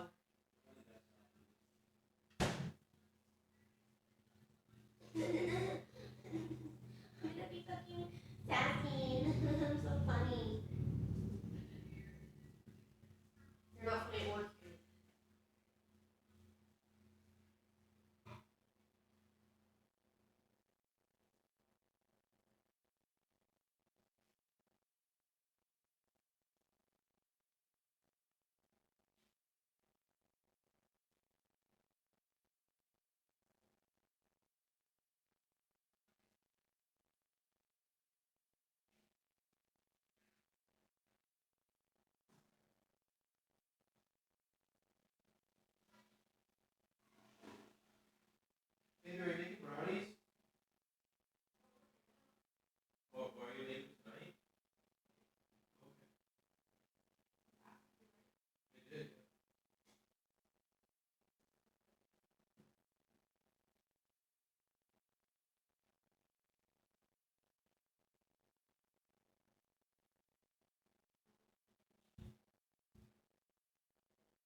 I think you're the only one who gets the gravity of this session, but that's okay.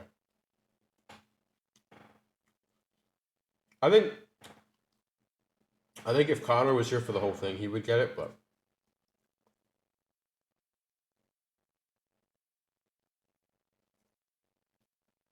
I know. I've been sitting on this for like 2 years. Not this exactly, but a version of this.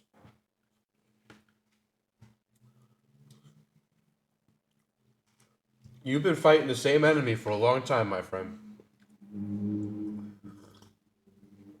Just didn't know it. That's the point.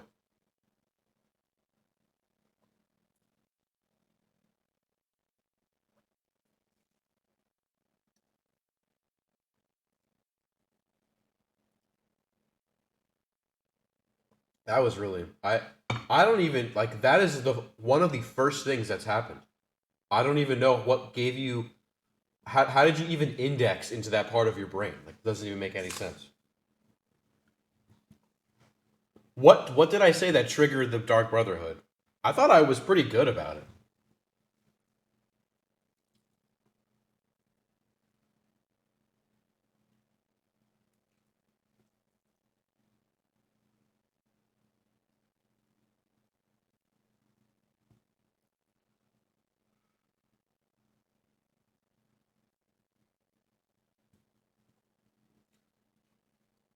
Impressive.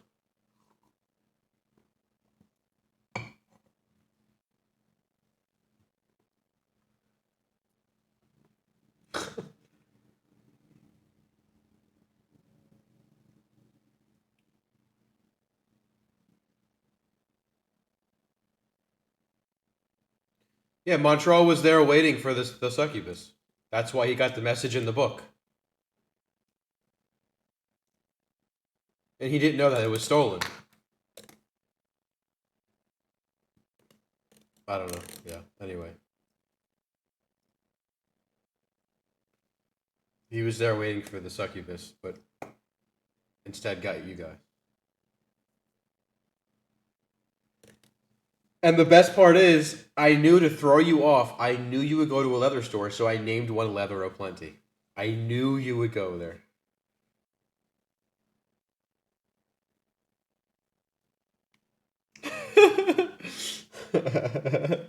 Hey, it's okay. You met Bartholomew Prime.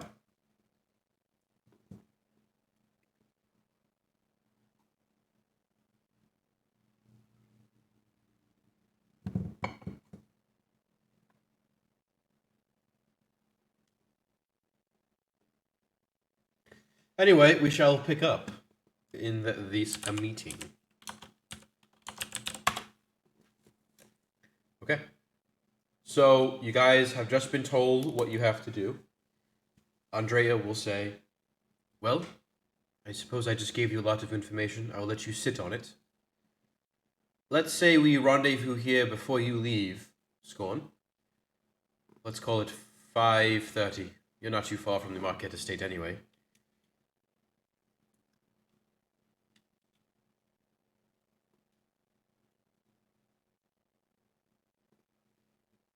I have to go, but this sounds like a job for our friend here, Mr. Regal, the gentleman. Hate to leave you early. I will be here at 5:30. It is 3:17.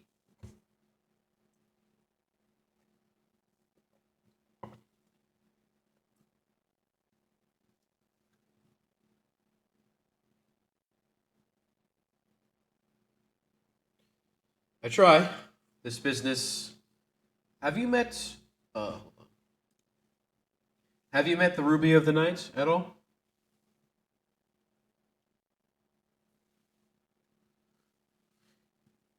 It was mentioned to you, I think, by the Duchess. She's the like lady of the night who performs in that ballroom. She is the true mastermind of this operation. I am merely. I don't take orders from her. We co run it, but she is the brilliant mind that keeps us.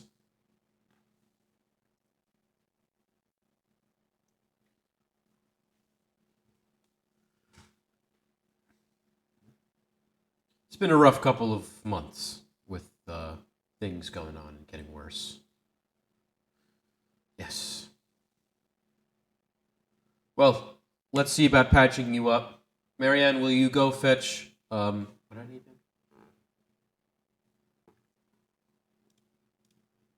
I did. Will you go fetch Grant? Bring him down here, and if you'll excuse me as well, you guys can feel free to stay here. I have to go upstairs and conduct business as usual. Boris will come with me. I assure you, no one knows where you are. This place is secure. You'll be safe. And I will check on you frequently to make sure you are still okay. If you need anything, did you hear the knock Andrea did on the door? Great. Use that, and someone will on the door at the top of the steps, and someone will come shortly after.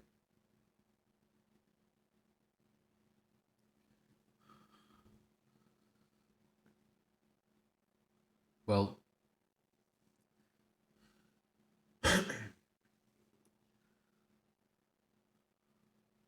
well, it was a pleasure meeting you all. I'm sorry the circumstances couldn't have been a little bit better, but truly meeting you. Welcome to the underbelly of Oresi, and welcome to, I guess, the Resistance. Again, we're happy to have you all. I will be upstairs. Boris, let's go. Marianne, get Grant down here and do whatever you normally do. And he'll go upstairs. Marianne will. They'll all kind of like bow and be respectful and go upstairs. Yeah, about.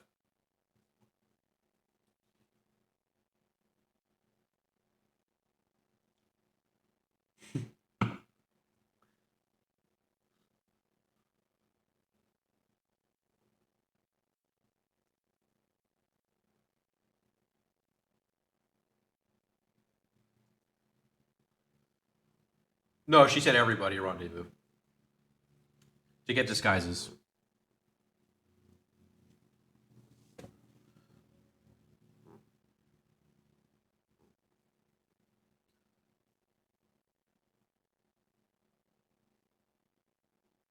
Okay. Sure. So it wasn't explicitly stated, but it was heavily encouraged to stay. The hunters, yeah, the hunter's mark thing. If you could roll perception again for me, Scorn.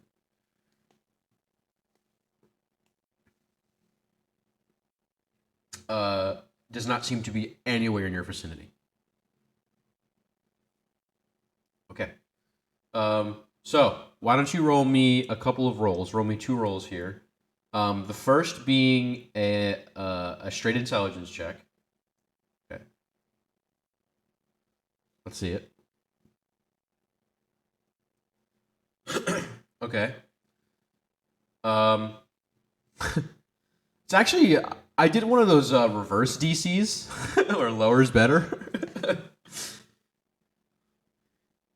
Then the other roll I want you to make is a this would be like an Arcana check. Is that intelligence based? So I wanted to spread the stats. Let me see a second here.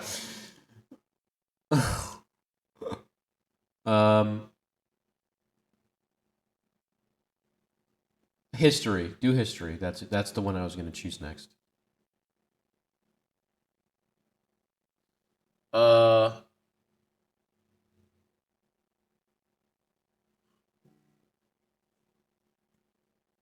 Why don't you do do investigation instead. I want to give him a fair shake. All right. Yeah. Still. Do you have any inspiration? No, right? You used it, right?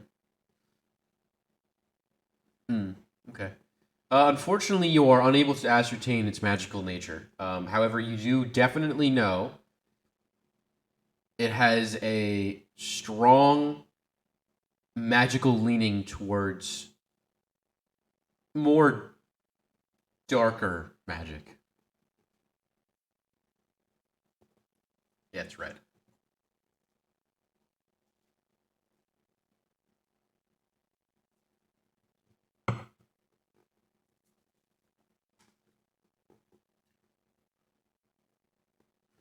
I mean, either one with a 14.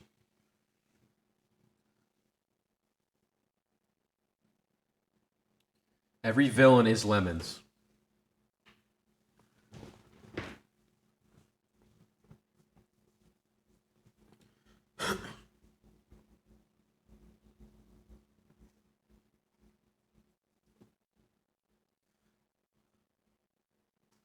Uh oh.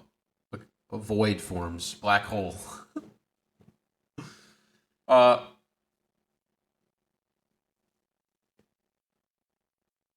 you guys,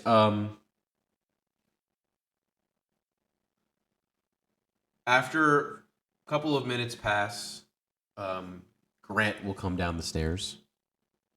He is a tiefling, blue skinned tiefling, and he's dressed in like a nice suit with kind of fluffy frilled collars, very drapey at the bottom. Kind of extends down a little bit farther than usual. It seems as though he may be one of the performers, but he'll come down and he'll say, "I was told somebody needed medical attention. I can see the burn marks. Too close to a fire, have we been?"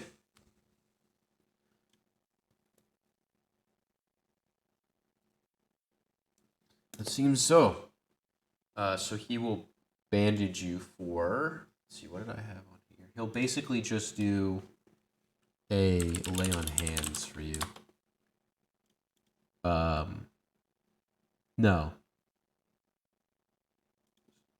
Sorry. Give me a sec.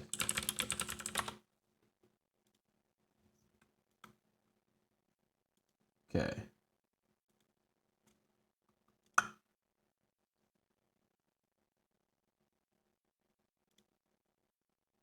All right. He will cast Healing Spirit on you. One sec. He is a bard.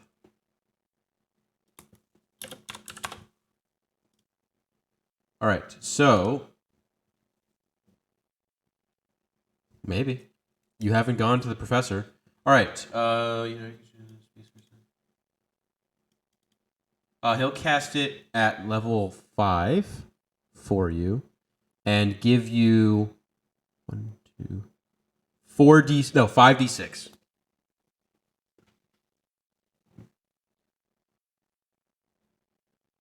Wow, great roll. And then he'll say, "If this is not enough, there are more potions I can fetch. I will talk to Mr. Eagle to see how many you may get. I'm not."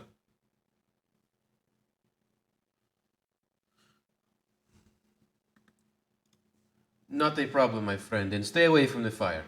It hurts." And he'll disappear as the same way he came.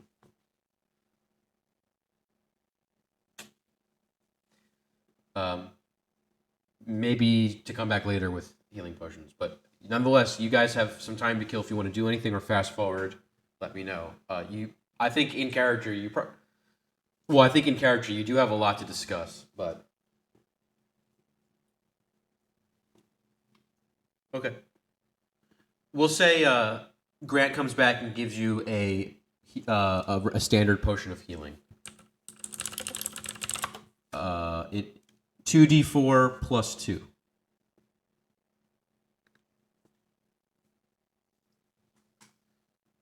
And if you guys choose to do so, everyone but Sam can take a short rest.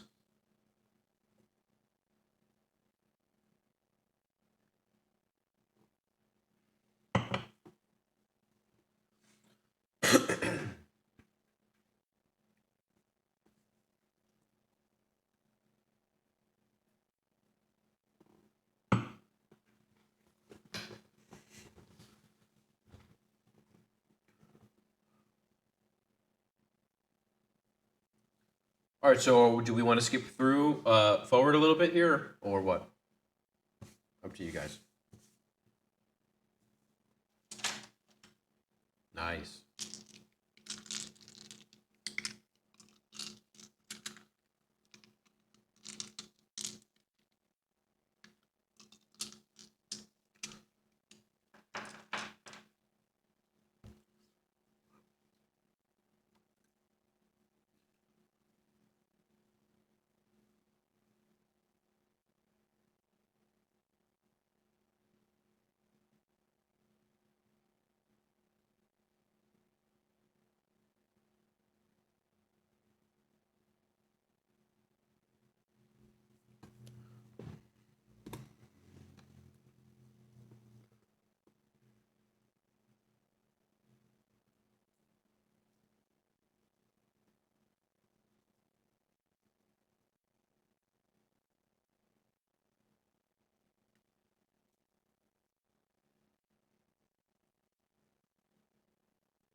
Keep in mind, Hannah was part of this organization too.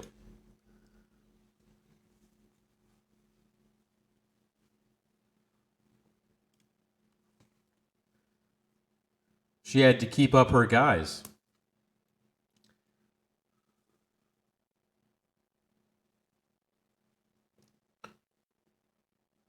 No, she never came close to dying.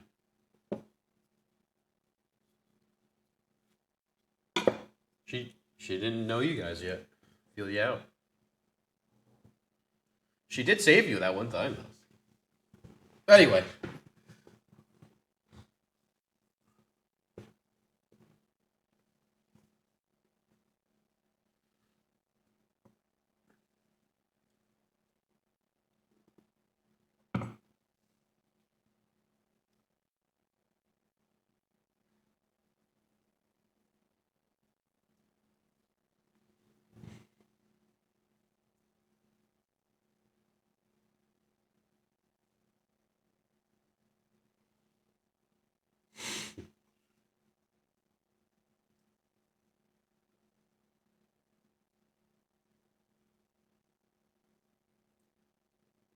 Yep.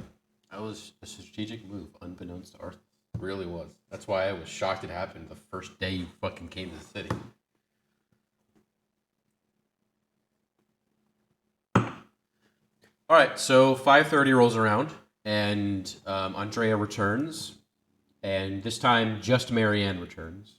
She will say, "The gentleman is predisposed at the moment with some unexpected business. If he can make it, he'll come down, but he has given me clear instructions as to what to give you and what not to give you, etc." So, shall we begin? Right. So, Andrea, I guess you can do the briefing and I'll get the stuff ready. Thank you. So, the plan is simple. We infiltrate this gala, us three, while keeping our friend Scorn safe, out of harm's way. We try and get as much information from as many people as possible. I've done some more reconnaissance and I have confirmed Montreal will in fact be there, as well as the professor and all of the higher ranking families, including the Marquettes, the Holtons, the Angarellis, and a few of the other minor nobles. I'm sure you can, but again, this is reconnaissance. I shall stress. Aside.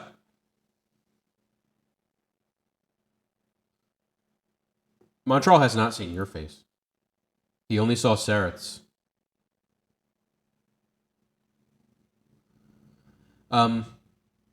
I will. Unfortunately, I have heard that Marcus, the chief, is not going to be there. At least if he shows up, it will be extremely brief, which is disheartening, but we will press on nonetheless.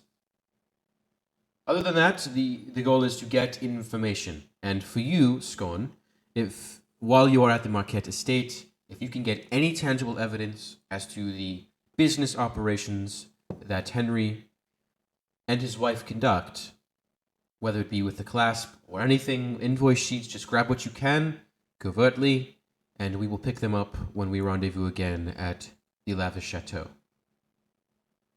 Do we all know our missions here? Aside from that, I've rethought the situation with you and the Duchess, and so long as you are careful in what you reveal about yourself, I think it would be advantageous to have the daughter of the most powerful man in Oresi in our pockets.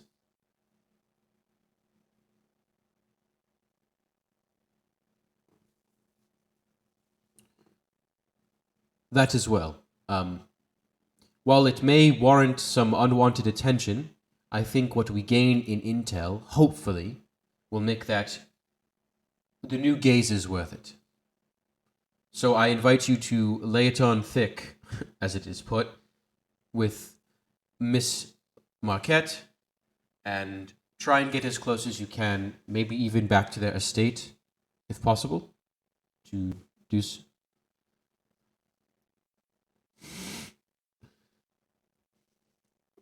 Alright, do a con save with advantage. No, it lasts for 8 hours. Yeah. Mm-hmm. Oh, by the way, okay. You were never told if you should mix. So I'll let you before you roll that. I was gonna say it, but do you want to mix?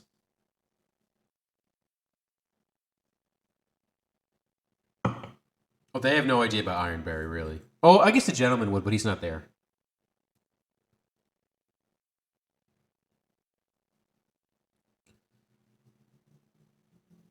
Are you choosing to mix?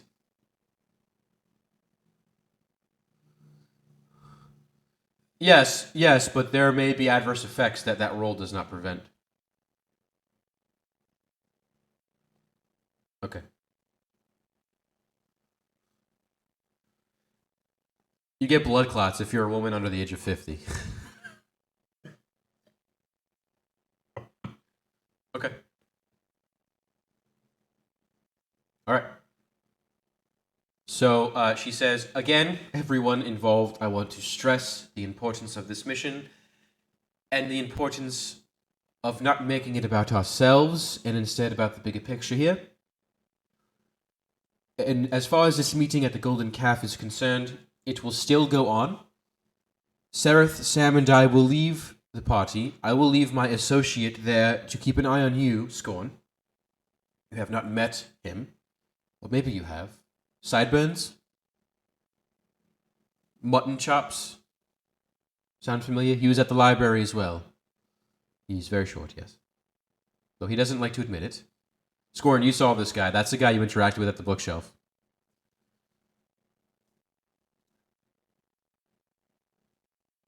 No, he was sitting there. He was spying on Montreal. He'll be there to ensure that everything runs smoothly as well. He'll be one of the sort of hosts, if you will. So you always have eyes on you, Scorn, to make you a little bit more comfortable. After which we will go to our meeting and come right back, pick up as though things never, as though we never left. Seem fair? While she's been talking, Marianne has been getting a bunch of stuff. And you can see she's getting out clothes, makeup, things like that. And about the tail end of that conversation, you see a very interesting looking Tabaxi come down the stairs, who introduces himself. My name is Gale, and I'll be doing your makeup this evening. And Gale will help you guys disguise minus Scorn. Alright, if we all agree to the terms of the deal, or not the deal, the operation, Scorn, I believe you have somewhere to be? Alright, Roger will follow you until you make it to your destination, after which he will return back. That's the individual you ascertained you saw earlier. Mutton chops. Okay. Well, I will leave Gail with you to do your makeup and get you prepped. And I will see you at the Lavish Chateau at 8 p.m. sharp. I will do some more reconnaissance and see you then. And she will leave. All right.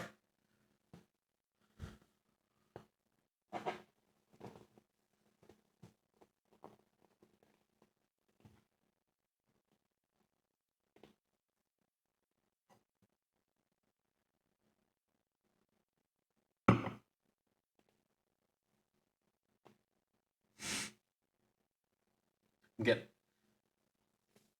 Gala Crashers. I heard the pickings are easy at funerals.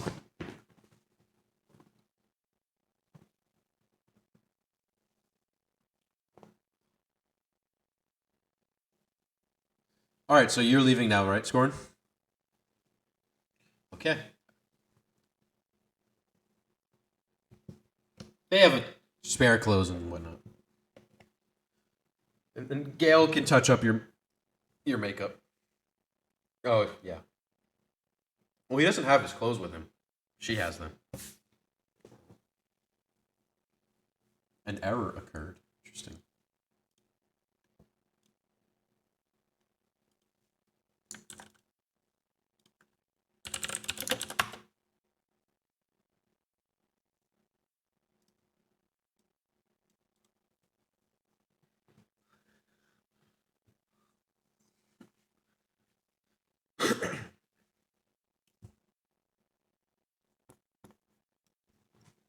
Oh, you haven't yet met the bookie. You have not met the bookie. Anyway, so Scorn will leave. Gail will do your makeups. So, Sam and Sereth, you will both be disguised as standard sort of servers who will carry trays around and serve people food. True. Gail actually does an incredible job disguising Sam, using some clever magic and some clever makeup application. Sam looks vaguely, it's kind of like Miss Crocker. No, not Miss Crocker. What's the lady from Recess? The teacher? No, Jimmy Neutron. Teacher from Jimmy Neutron? Yeah, yeah. She does like the little bird stuff. That's what Dan kind of looks like, but male version. Is it Miss Crocker? Jimmy Neutron teacher.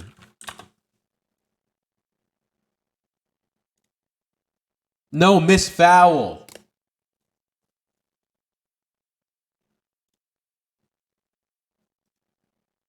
Yes. I always mix that up for some reason.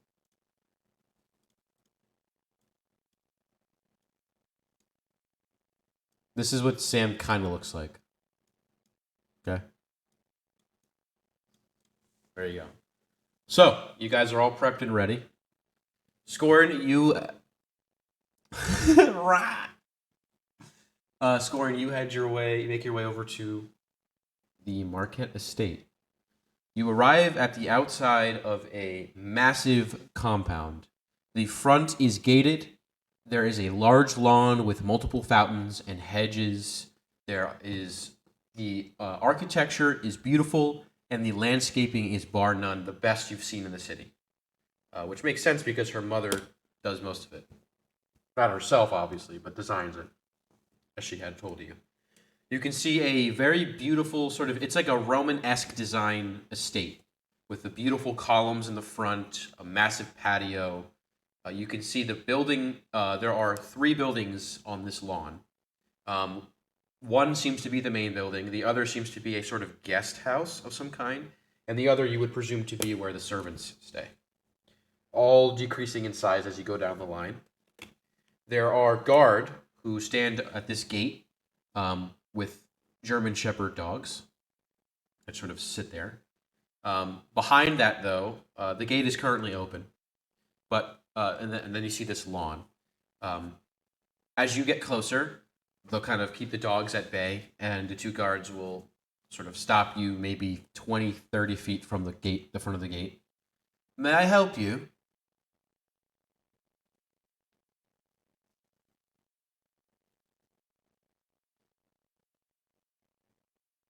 Yes, the Duchess had let us know of your arrival. Feel free to enter. You may pass. Uh, all right. You make your way up the winding path, looking through these gardens, all the trees, exotic flowers. It's really beautiful. It truly is. And you make it to the front entrance of the large building that is the estate proper here. And you are immediately greeted by three servants, two male and one female. Um, the male, one of the male servants will say, "A good evening. Would you like me to take your bags and your coat?"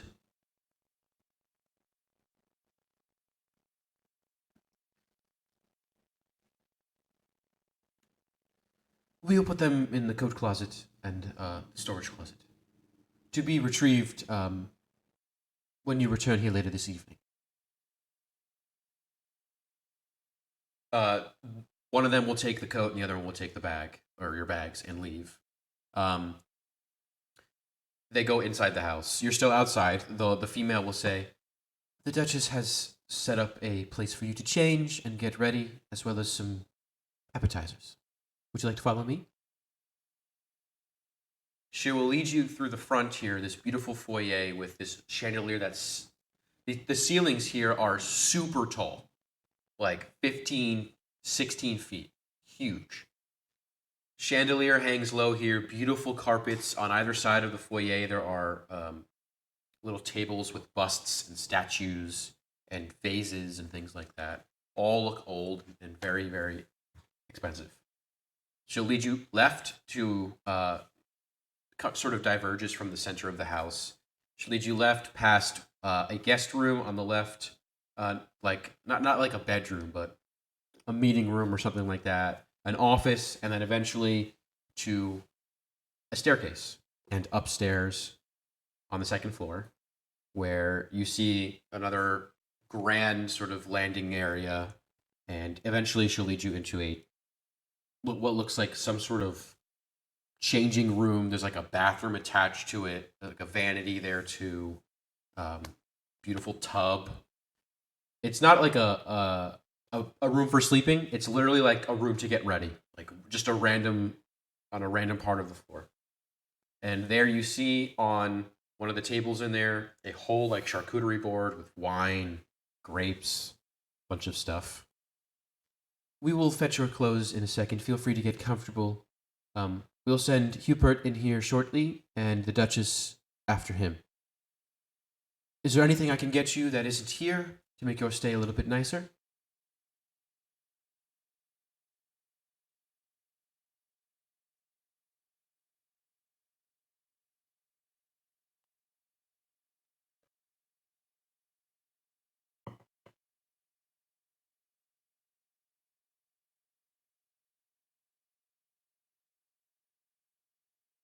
She chuckles as you say gardens.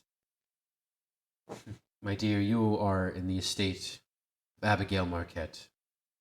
There are half a dozen gardens on this in this building alone. What color would you like a bouquet?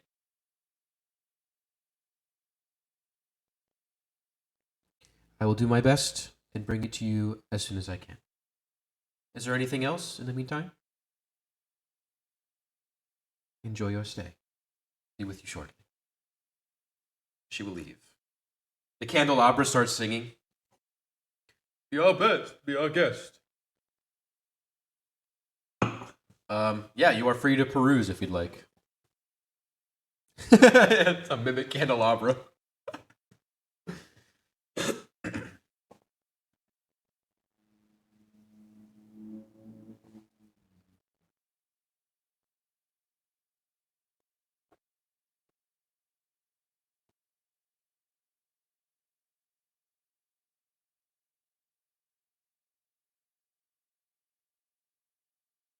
Okay.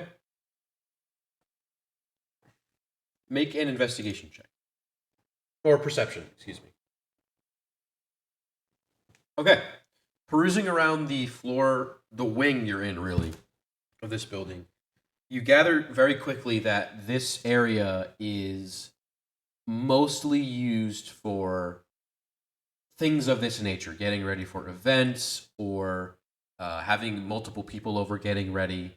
You are strategically, it seems, it's been designed to be separate from the living quarters and working quarters of the Marquettes themselves. You would have to leave this wing, still staying on the second floor, but leave this wing to get anywhere where their offices are. And there is no sign of the Duchess on this side. As you're sort of peeking your head about, just looking around generally, not being suspicious at all, Hubert will come in. Ah, I see we've made ourselves at home. Good afternoon. It's nice to see you again. Time flies, it seems.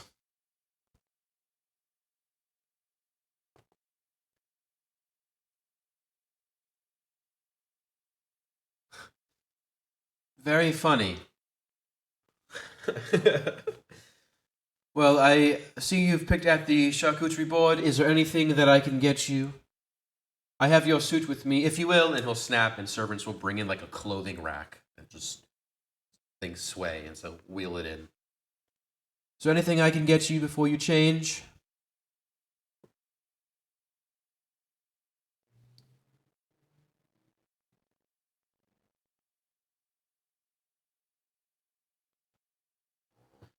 Sure, surely. I will leave with the Duchess or to attend to the Duchess, and I will return with her. Be dressed to some degree in 20 minutes. You seem to be good at keeping time. I'm sure this will be no issue, right? Excellent. I'll leave these two with you to help you as you see fit. Be back shortly. Until leave. You can see he's dressed, he's changed since the afternoon. Probably be. Yeah. Being in the Marquette estate, you see a different side of Hubert than you saw outside. So, one thing you notice too, other than that brief little bit of time you were left alone, you've been watched to some degree by a servant, or someone passing by has been looking and making sure you're still there, etc. You're being checked on frequently. And Hubert has indeed left the two individuals who wheeled this clothes rack in to stay with you to make sure your changing affairs go as planned. Are you planning on doing anything at this moment, or are you just going to get changed? Okay. Got it. So they help you into your clothes, and you notice the measurements that were taken earlier they fit perfect, and the fact that they were able to do it in a few hours is pretty remarkable. But it is the Duchess, of course. You're wearing a $3,500 suit, including the hat. So they help you into all of that, pretty much. True. Including your shoes, your sequence hat and stuff. Okay. After you've changed for the most part, the Duchess will come in with Hubert. Hubert will come in first and say, The Duchess, Lady Lenore, is arriving.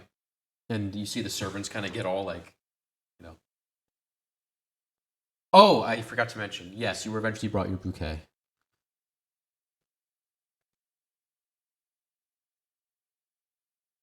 Oh, darling, stop it. You look lovely. Shoo now, and the servants will leave. Hubert will stay. So she's dressed in a very beautiful not emerald, rose red dress. There are very faint bits of floral design, kind of netted at the bottom.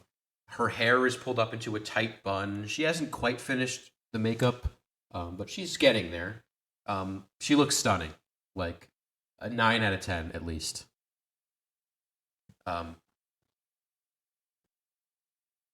Oh dear, she's not done yet, Dan. Roses, you shouldn't have. You put these in a vase, please, if you will. He'll whistle. and a servant will come. Please put these in a bouquet. Or not bouquet, in a vase, and they'll take it. Well, that was very nice. You see the lady servant that came earlier kind of wink at you as she passes by the doorway. So like, sup, dude? I got you. Anyway, an assist. She's getting an assist here. Well, hold on. I have to get her. I forget her fucking name. What's her friend's name again?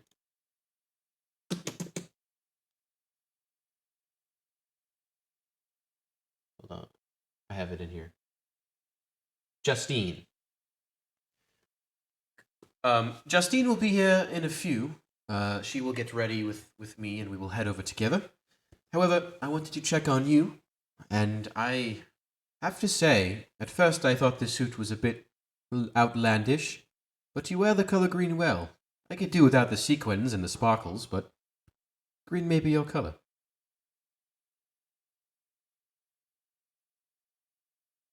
Henry. No.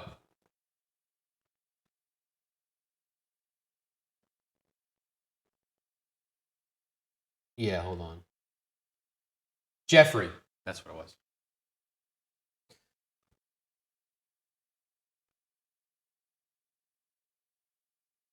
Jeffrey will be fuming. Smoke will be pouring out of his ears. This will be lovely to see. But I think, aside from that goal, let's just have a good time. Curious to get to know you a bit better. I felt I left our lunch and day together intrigued, at the very least, to know more about yourself.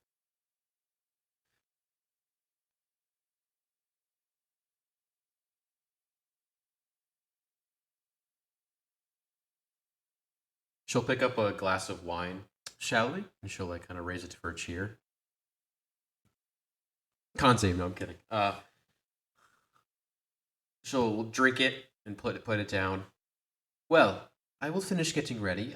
Your friends, are they out to meet us there as we have arranged, correct?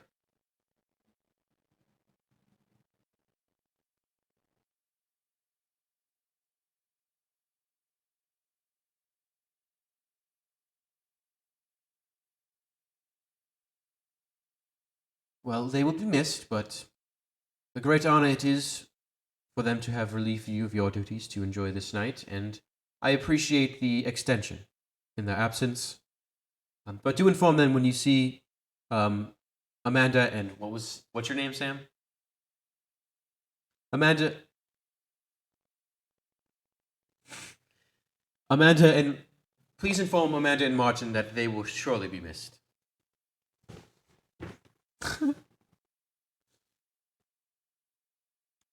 Well, I will leave you temporarily and see you in about, let's say, 45 minutes. Justine will arrive at some point, but you won't see her until we meet again. Anyway, keep getting ready, and oh, last thing. My parents will be there, and they will, of course, want to meet you, as I've described, or as I've informed them, I'm not going with Jeffrey, in fact. I'm going with Claude. What's your last name? Claude Roland. And you can imagine their faces upon hearing a name they never heard. It's quite lovely. So just be on your best behavior and don't take offense to their looks and any of the other looks. You are wearing a sequenced green suit, after all.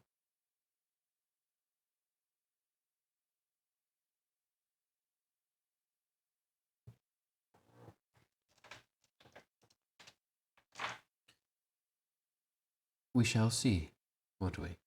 Well, that is all I will leave you. Hubert, grab my dress, please, and he'll lift it up as she walks. For the moment, you are alone.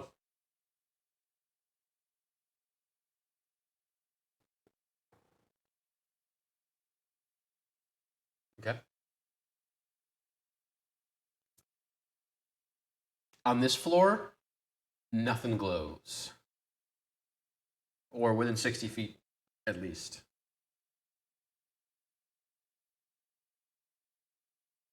So, are you staying in the room?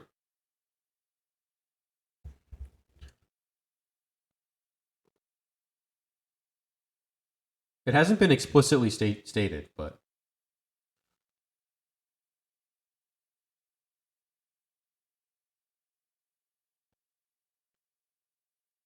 okay, sure. Just make a perception check.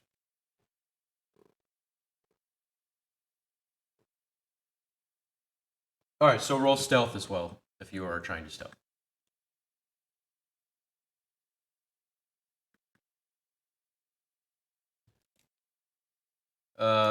You have the medium size? No, he gave you the large, so D6. D6 plus a D6. All right, so 17 stealth and 16 perception. This part of the facility is not frequented very often by, or it doesn't have as much foot traffic as probably the main parts of the state have experience. So you're confident your stealthing ability is adequate to keep you out of the eyes of any that might be watching, or at least gazing. So you make your way out of that room or section of the wing into the main hallway where the stairs connected, and there are 3 diverging paths. One in front of you, one directly to your right. You came from the left, and then there is one on the back wall with more stairs going up.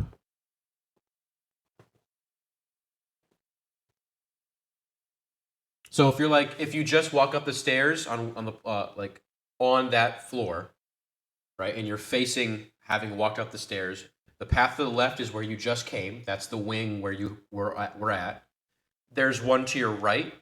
There's one ahead, and then there's a little staircase that is behind you that leads up further.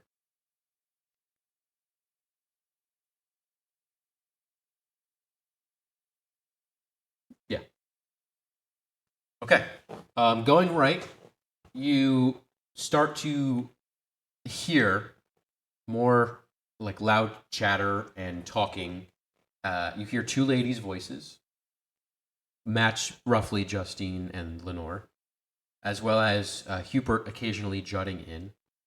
And you can see servants are running in and out of a ton of rooms carrying garments and makeup and wine and drinks and empty glasses. It's like a madhouse on this side of the house here. No one seems to care that you're there. At least they seem to keep their heads down and do what they have to do. But you are getting close to the voice of Hubert and the rest. It's just general stuff about getting ready, gossip between Lenore and Justine. Hubert chiming in. Sure. So Justine is not happy with your presence. She has a liking to Jeffrey. We can kind of sense that maybe... Actually, roll insight while you're listening. You can kind of sense that Justine has a crush on Jeffrey and is in many ways jealous that Lenore is brushing, him off. You get the idea that this is a frequent thing, a hot and cold thing between Henry and the Duchess, where it's like a constant push and pull. And Justine hates it because she gets none of it, and she just is an outside observer. You could sense in a lot of ways through some of her slighted comments that Justine is very jealous of everything surrounding the Duchess. Her beauty, her money, all this stuff. Justine comes from the second most powerful family. I think you were told that. The Angarelli family. So in a lot of ways she feels inferior, and that comes out as her kind of being a bitch. But she definitely does not like you. And advises the Duchess to be very careful around you, that she doesn't trust you, and by no means do anything sexual with you until you're properly vetted by her friend group. All right. Aside from that, the general conversation surrounding this ball is they're both really excited to see their friends who they haven't seen in a little bit, at least in this sort of formal setting. The food, dancing, drinks. They're also excited that they heard a survivor of a really crazy battle will be there and honored at the Scala. It is thrown for this individual. They call him. They probably would have said it. It's for Montreal.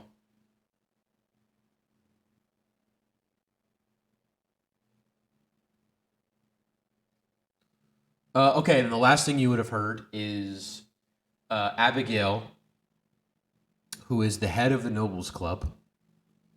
I think you were told that. Anyway, she is the one who's organized this party as an honor to Montreal. After a few minutes of listening, what do you choose to do?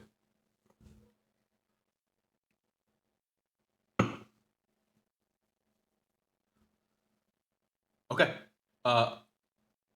You make it about, let's say, halfway up the staircase, and you can hear just the general movement of someone in armor, just sort of at the top of the steps.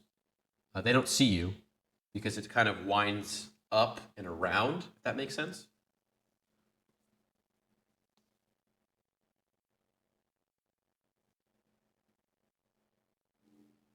So ahead, dead ahead. Okay. Sure. Make another perception check and stealth check. Roll your d6.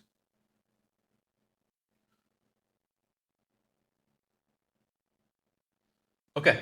Again, feeling confident. This part of the estate is mainly for storage of clothing. This is where all the closets are. There's a ton of closets. So servants are running from the hallways on the right to this part of the estate. Constantly, there's clothes racks out. Aside from that, though, there is a room at the very, very end, it looks like, which seems to be locked tightly. There is actually a physical, like, master lock looking thing on the door, the bottom. Dude, that guy's a wizard.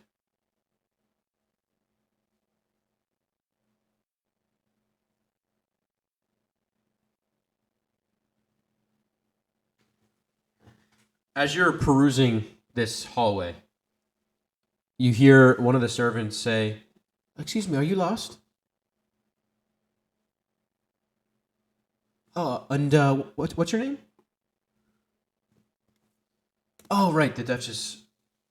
Yes, Hubert has briefed us. Follow me, if you will. She'll lead you back into your room, and in one of the other doorways, there's a bathroom. That's okay. Is there anything else you need?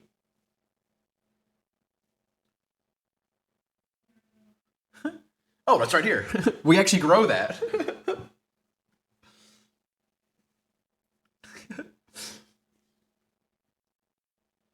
And she'll bow and leave. All right, what are the other two? What are you guys doing? Anything?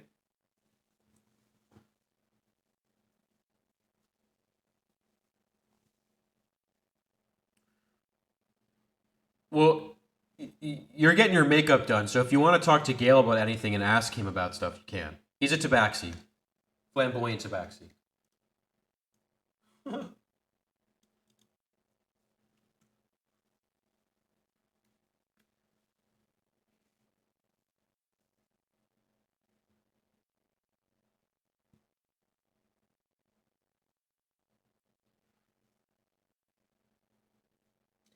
You know,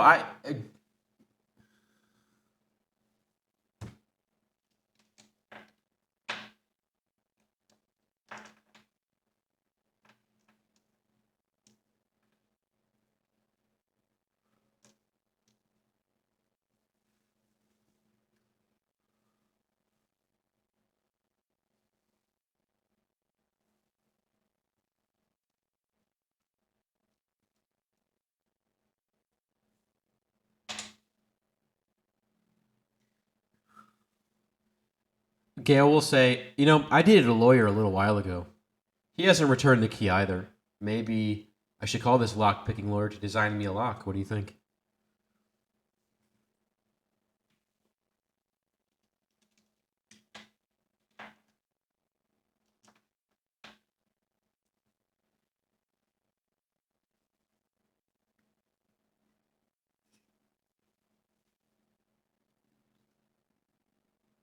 Sounds like he's probably on a watch list somewhere.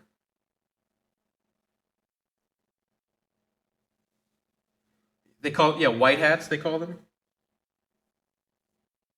like white ravens. All right, so while they're shooting the shit, Scorn, you are eventually summoned by Hubert. The Duchess and Miss Angarelli await you. Do you need anything? Is everything you have everything that you need? Oh yes, I was going to do so presently.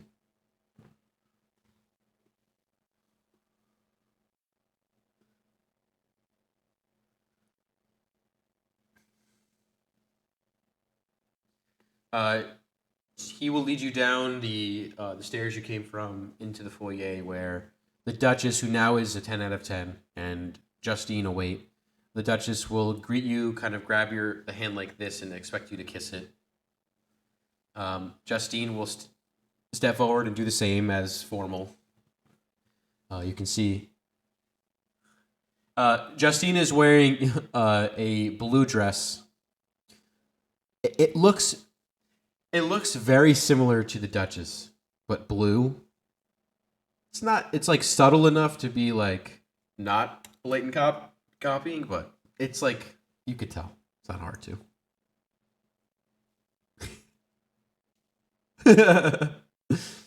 Justine will say, well, you look interesting.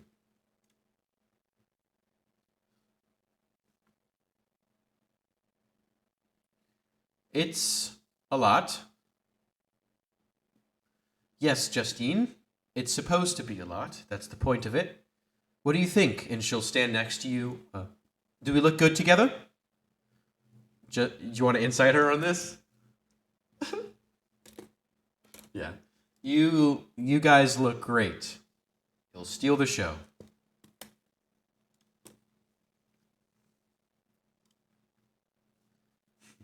She's a little taken aback that you know such esteemed, noble-ish words.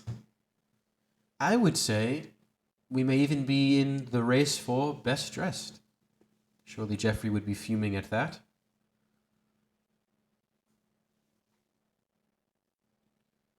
Of course it is. There's a competition for everything. Us nobles love to compete against each other for bragging rights.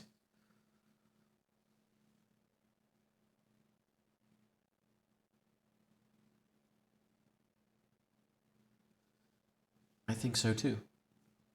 Well, shall we get going? The stagecoach is waiting. We don't want to be fashionably. We want to be fashionably late, but we don't want to be unfashionably late. There's a fine line, you see.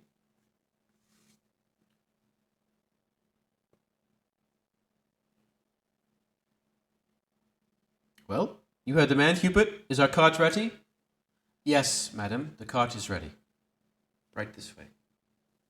And he will lead you all to a beautiful chariot. You are not allowed to sit next to Lenore because Justine took the spot. It's like a 3-seat, and you are relegated to the other side of the seat, with Justine sitting in the middle. Actually,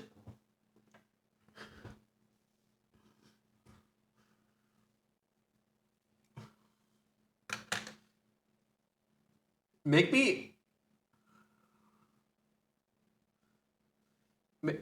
a dex check to see who sits first next to Lenore. Okay, let's see what it is.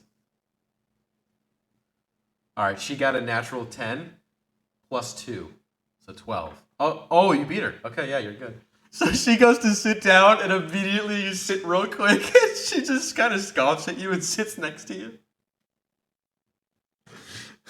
That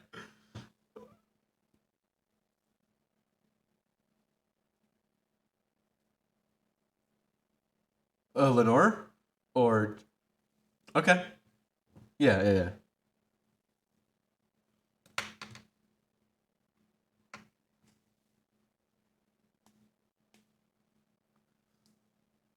Make a charisma check.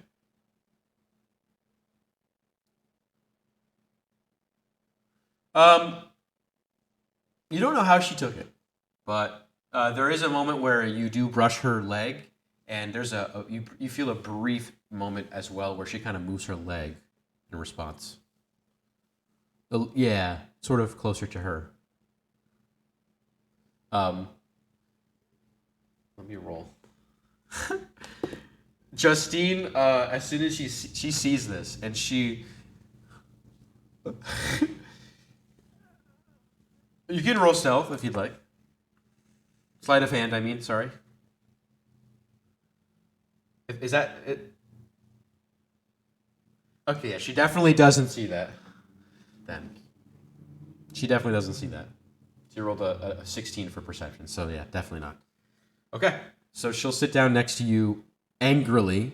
You guys have champagne for the ride, and you are now drawn by a beautiful envoy. White horses lead your cart. There are some guard on horseback behind you and in front of you, and you are all making your way to the lavish chateau.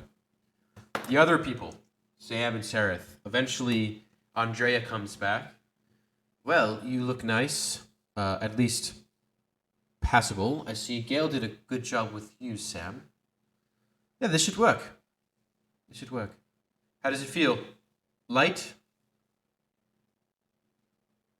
We'll go to the gala and then the meeting.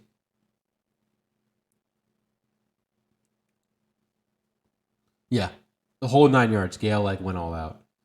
Well, do you feel okay? Is it not cumbersome?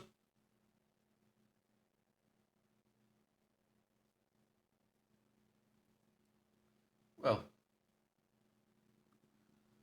it's we're working on the design. Gail will step forward. Yeah, it's a work in progress, but you're not the first to try it. The first guy, well, let's just not talk about that one. We should be fine. Just don't sleep with them in.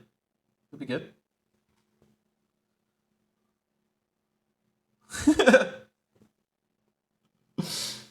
All right. So I have a contact when we get to the Lava Chateau to let us in the back, and we will rendezvous, or not rendezvous, we will go under the guise of one of the parties of servants. The object is for him not to know. Plausible deniability, you understand?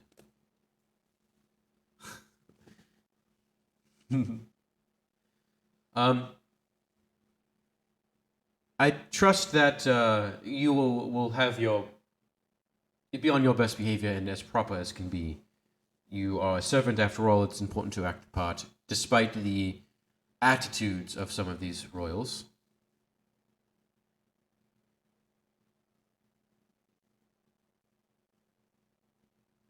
No, servants. Well, shall we go? Okay. So, let me make sure I pick the right one first. Okay, I did. I will change the music. Let me find a good song for this.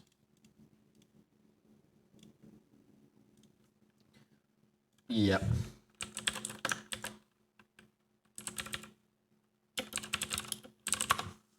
Get this going here.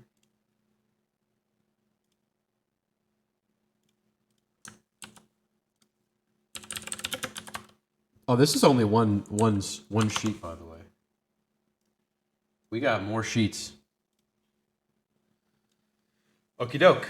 So obviously you guys would not be there. I'm gonna go grab Andrea real quickie like.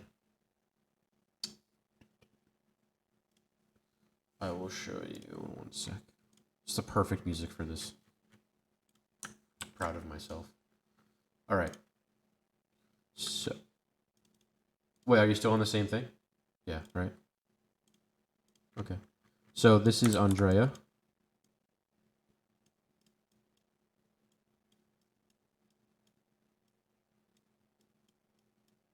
Oh, that's definitely a glitch.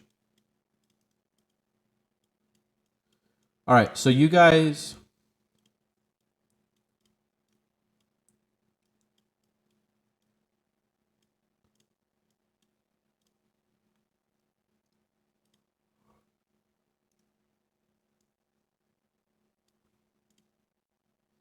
All right, I just noticed I don't have.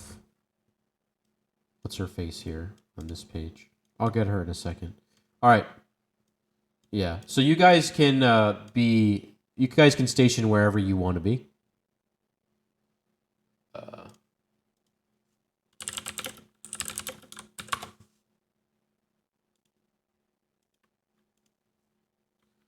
No, you're coming in. I'll get to that in a sec. Okay. Let's see. This is it. This is as good as it'll get.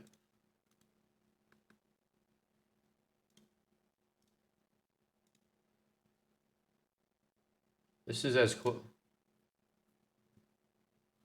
Yeah. All right, one sec.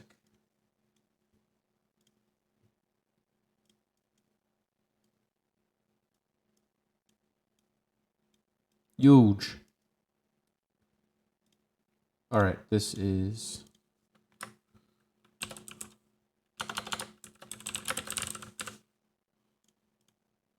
Can you guys see their names, by the way? Oh, shit. Okay. Well, as I introduce, I'll make sure to do that. I don't know why. It's really annoying. I don't know how to do that either. Whatever. Okay, so.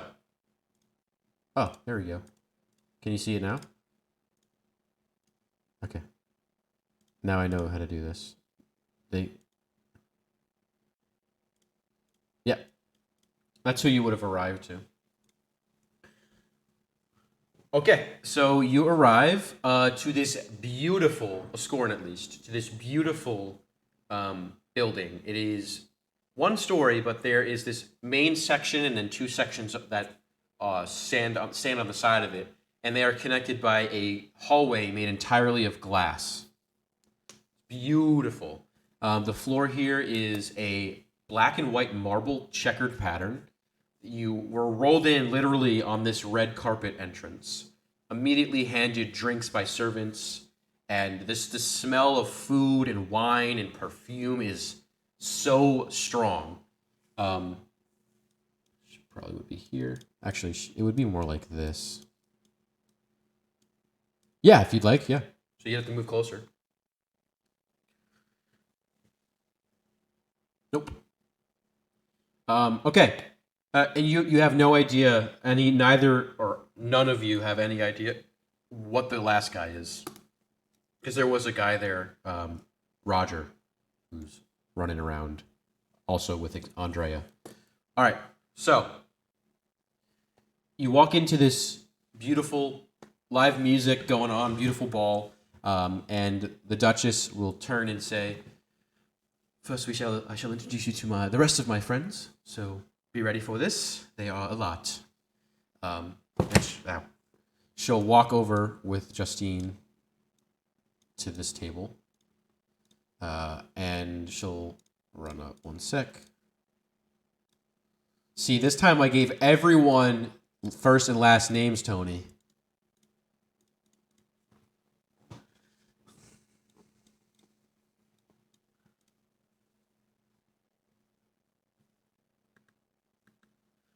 Got him. Now there's nothing.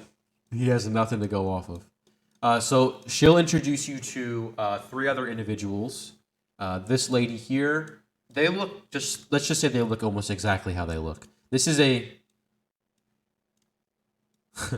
this is a very flamboyant human male right here, Oscar. This is Wendy, and then obviously Kendall.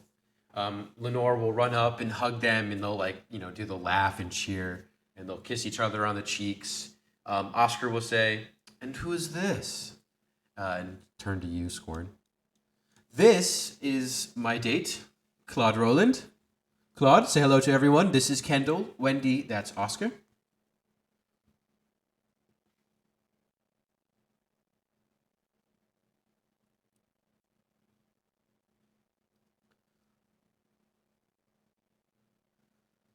He'll do the same thing.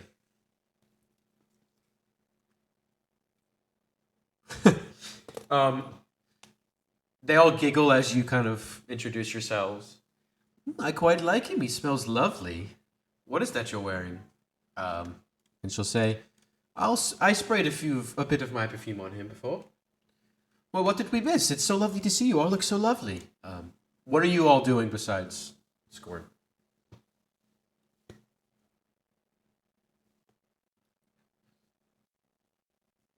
Okay. Um, yeah, if you'd like, if you want to keep an eye out for anyone you may know or anything like that.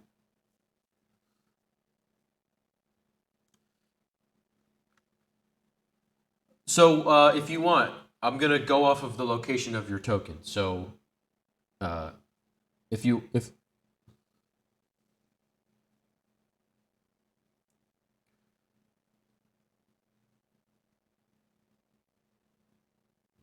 okay.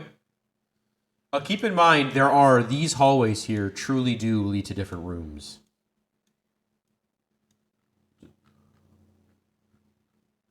It's true. I mean, there are options. All right, so roll perception 2 then, Sam.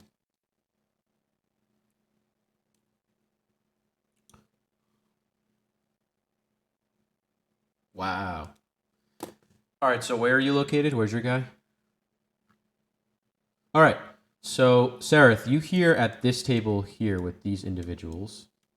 As soon as Lenore came in, this lady and this man started talking gossip about Lenore and the latest, the latest gossip on Lenore and her family is that they're like, did you hear that they're having trouble in the mines and they may be they're not as wealthy as they seem or something like that, or they're losing their foothold as number one and the Angarellis are coming up to take their spot. Like general gossip, everyone, she's the lady of the city. So whether it's true or not is to be seen. But nevertheless, Sam, in your section, it seems to be just standard, boring, noble shit. You are following the lead, let's say, of one of the nearby servers, just trying to do what they do on your side of the table. You seem to be passing as servers. Throughout the night, I'll have you each roll stealth with advantage to your disguises. But for now, you seem to be fine. Well, there may be more information. That's a roll that lasts some time. So, jeez. Okay. You already had a cosmic play. I got to spread the wealth here. So, the Duchess will schmooze with her friends, and she will say, "What are we doing out here? Let's go to our section." And they said, "Well, we waited for you. I mean, you're late. Oh, you know we come fashionably late." Hubert is here somewhere, so just pretend he's here.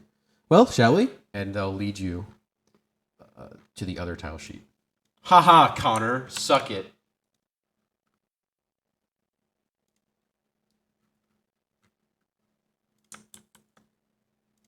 All right, I'll move your sheet.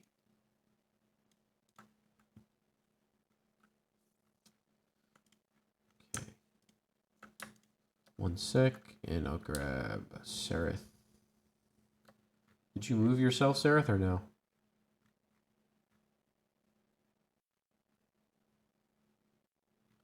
Oh, yeah, I see. Okay. All right. So, she wouldn't be here yet. Okay. This room is pretty much empty. There are servers running around making sure the place settings are okay, so there's definitely something you can do in here. but this is the private section of the gala. Okay. So,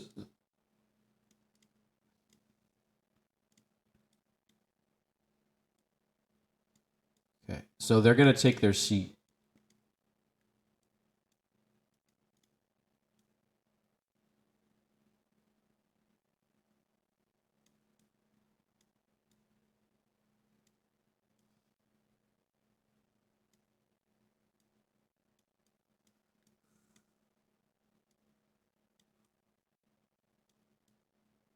Okay.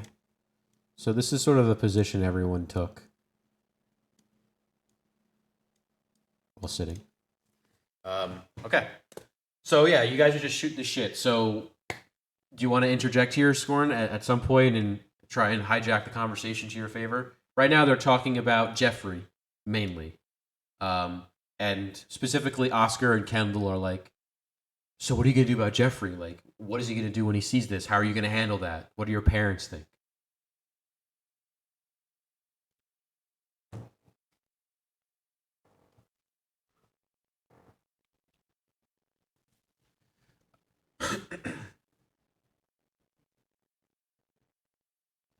Oscar will say, "Oh, Jeffrey is he's a wimp, but he likes to put on some bravado and show off for everyone. He's from the Holton family. Not as noteworthy, but they do have wealth and their place, and he feels, at least in some way, like he is owed Lenore, I think." And Justine will say, "He does not," defending him, of course. And everyone will say, "Oh, Justine, stop. Yes, he does," etc., etc. Lenore will say, she'll like turn to you as they're having this kind of put her hand on your hand, briefly grabbing it. "Don't worry. I wouldn't bring you into anything that would get you seriously injured."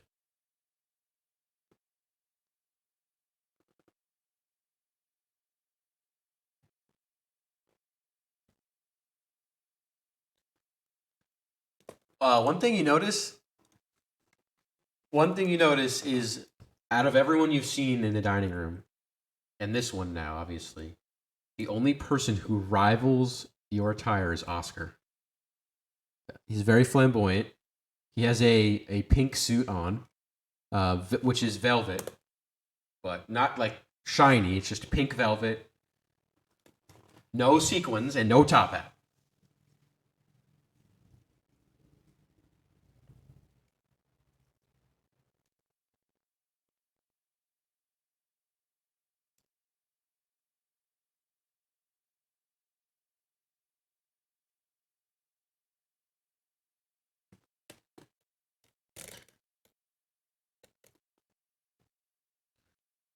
Make a charisma check with advantage.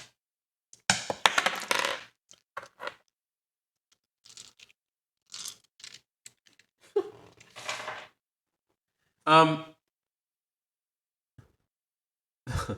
the words, you mean well when you say it, but Justine sort of cuts in towards the tail end when you're speaking, and everyone instinctually listens to Justine and misses the tail end of your message. Justine will say, "You guys are harsh on Jeffrey. He's nice to me at least. And look, while he is a little bit cocky, I think it's just because he has a lot of pressure. His dad puts a lot of pressure on him. Just cut him a break." And they're all like, "Justine, let it go.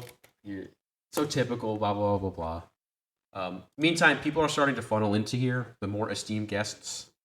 In fact, Justine will leave, and Wendy will leave, as well as Kendall, and they will go and they'll all say, "Oh, my parents are here, etc. I'm going to go see them for a second," and they'll go to the tables. This table here is probably most likely going to be dedicated to the Duchess and her family. This table.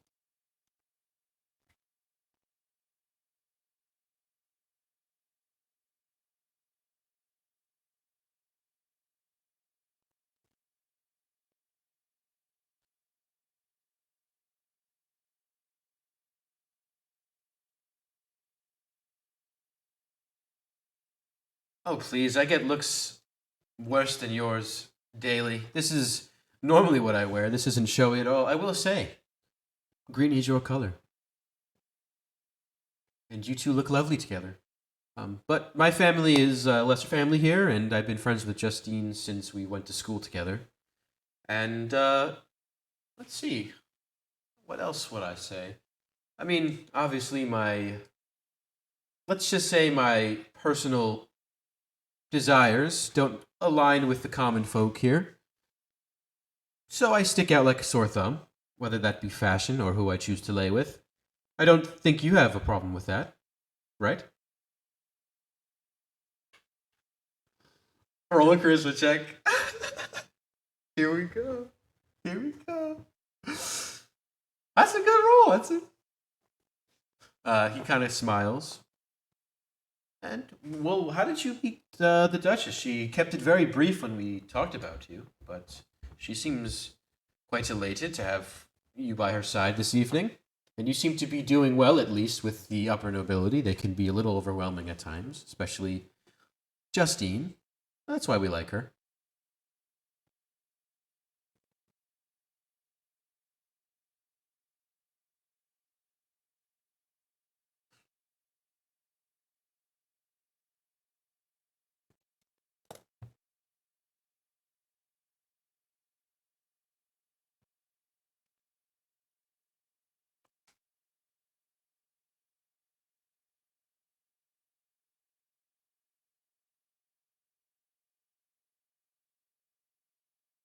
Wow, an adventurer, Justine, not Justine, Lenore, you didn't mention this. Well, it is an honor to meet someone who's a traveled man. Tell me, in your travels, have you seen a city such as Aresi? Or is this the first time you've been in a place like this?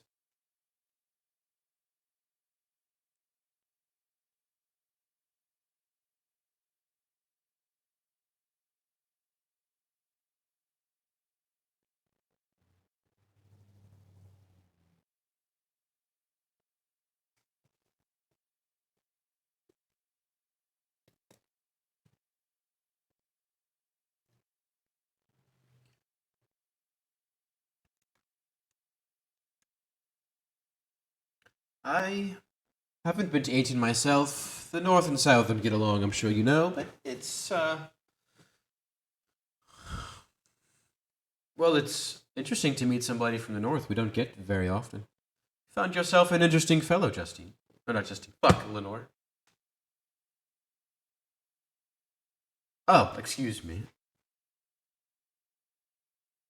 Are you some sort of spy or like what's the word? Royal Guard or something like that?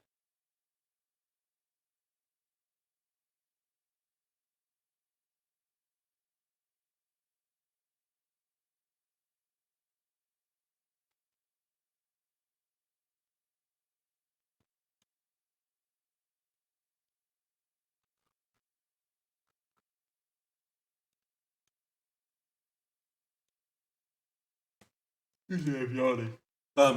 He says, "Well, that is quite the story. I wasn't expecting all that. Lenore, you found an interesting fellow, to say the least. You all notice, all of you, that Justine has left her table and is talking to two individuals who seem to have just walked in. You see a young man in his early 20s with brown hair, kind of shaggy brown hair, wearing a handkerchief and a very nice set of like nobleman clothes. And you see a similar looking one, a little bit older with blonde hair, wearing similar clothes. Um, the brown haired one seems to have at his side what looks like a rapier of some kind, and same with the other one. They seem to be noble, of course. Um, Sareth, you overhear Justine speaking with this individual, the brown haired one. And you overhear Justine is sort of bad mouthing Scorn and trying to like get Jeffrey all wound up to act. She says, "See that guy over there? Don't look. Green sequins, can't miss him. No, that's not Oscar, you idiot. This new guy, Chance. Claude, thank you. Claude. Thank you. Claude. He came in and piqued just Lenore's interest.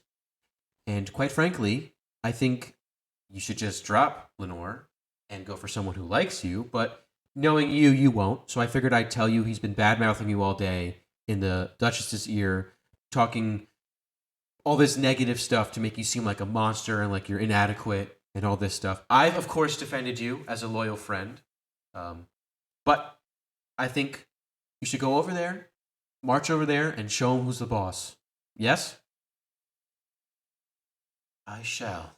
And he'll put his hand on the hilt of his rapier, puff his chest out, walk up to you. You can hear the music. There's another band in here playing. Justine will kind of sit there, arms crossed, smiling, waiting. This individual will stand there with Justine, and so he'll say, "You know, you shouldn't really round my brother up like that. He gets a hothead. Gregory, please, just watch and observe." Holton, yep. Jeffrey will step forward and shout from this distance, "Duchess, Oscar, I've been told we have a friend here who has some choice things to say about me." The music stops. "Well, Claude, as I'm told your name is, why don't you step forward here? I'd like to see you, get to know you better. I'm sure everyone around here would like to know this stranger that has made his way into the Duchess's arms. Right?" No one says anything. To your defense or otherwise.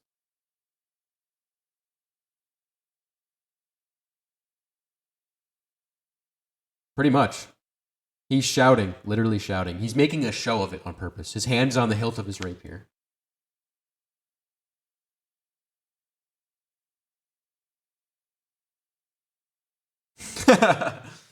The Duchess, she'll grab you on the arm as soon as you start to pull your chair out. "Be careful what you say. He's a bit of a hothead. Just go along. Humor him." Hush. She'll just kind of sit there, and you'll make your way over, and he'll just like walk around you in circles, like observing you. Interesting choice of attire. I didn't realize we were inviting a leprechaun this evening, and everyone laughs. The Irish exist. Let's go. Yes, Jews exist. He'll kind of stop here. "And tell me, Claude, and just how did you meet the Duchess? I think we'd all like to know, wouldn't we?" Again, no one says anything.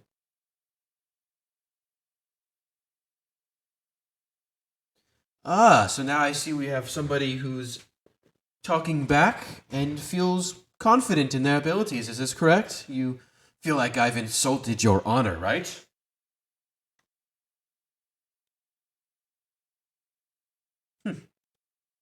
"I must say, Lady Lenore, you know how to pick them.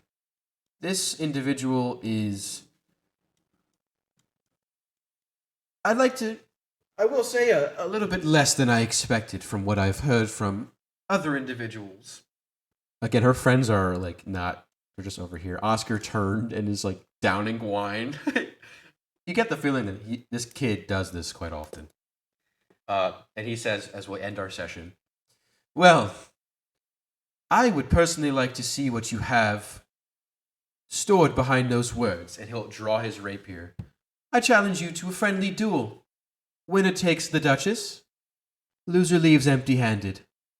And we will end our session there. Mic drop.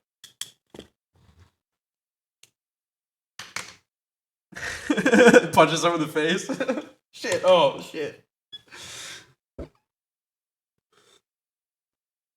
Grow your voice? What do you mean by that? Oh, that'd be like a stealth and performance. Something like that. Well, that is this end of this jam-packed session.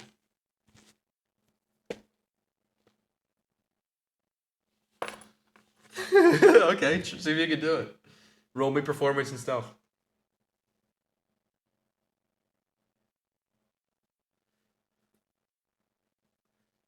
All right, yeah. You hear kick his ass, yeah. And people look around and like it's an empty room. Nobody knows. And Jeffrey's like, I will kick his ass, yes.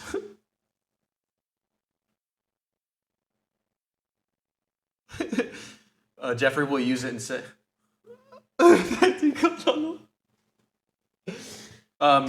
let's just say you are thrown a Gregory's rapier and you are going to fence, essentially. But we will do that next session.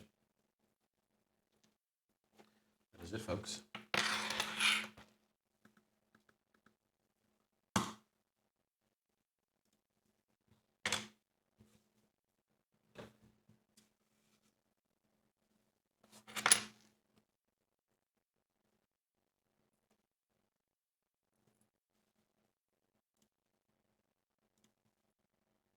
That's a very futile thing to do,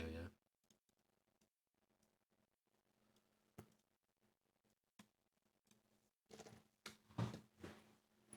Okay. Well. Thanks, guys. Yep. Compel duel.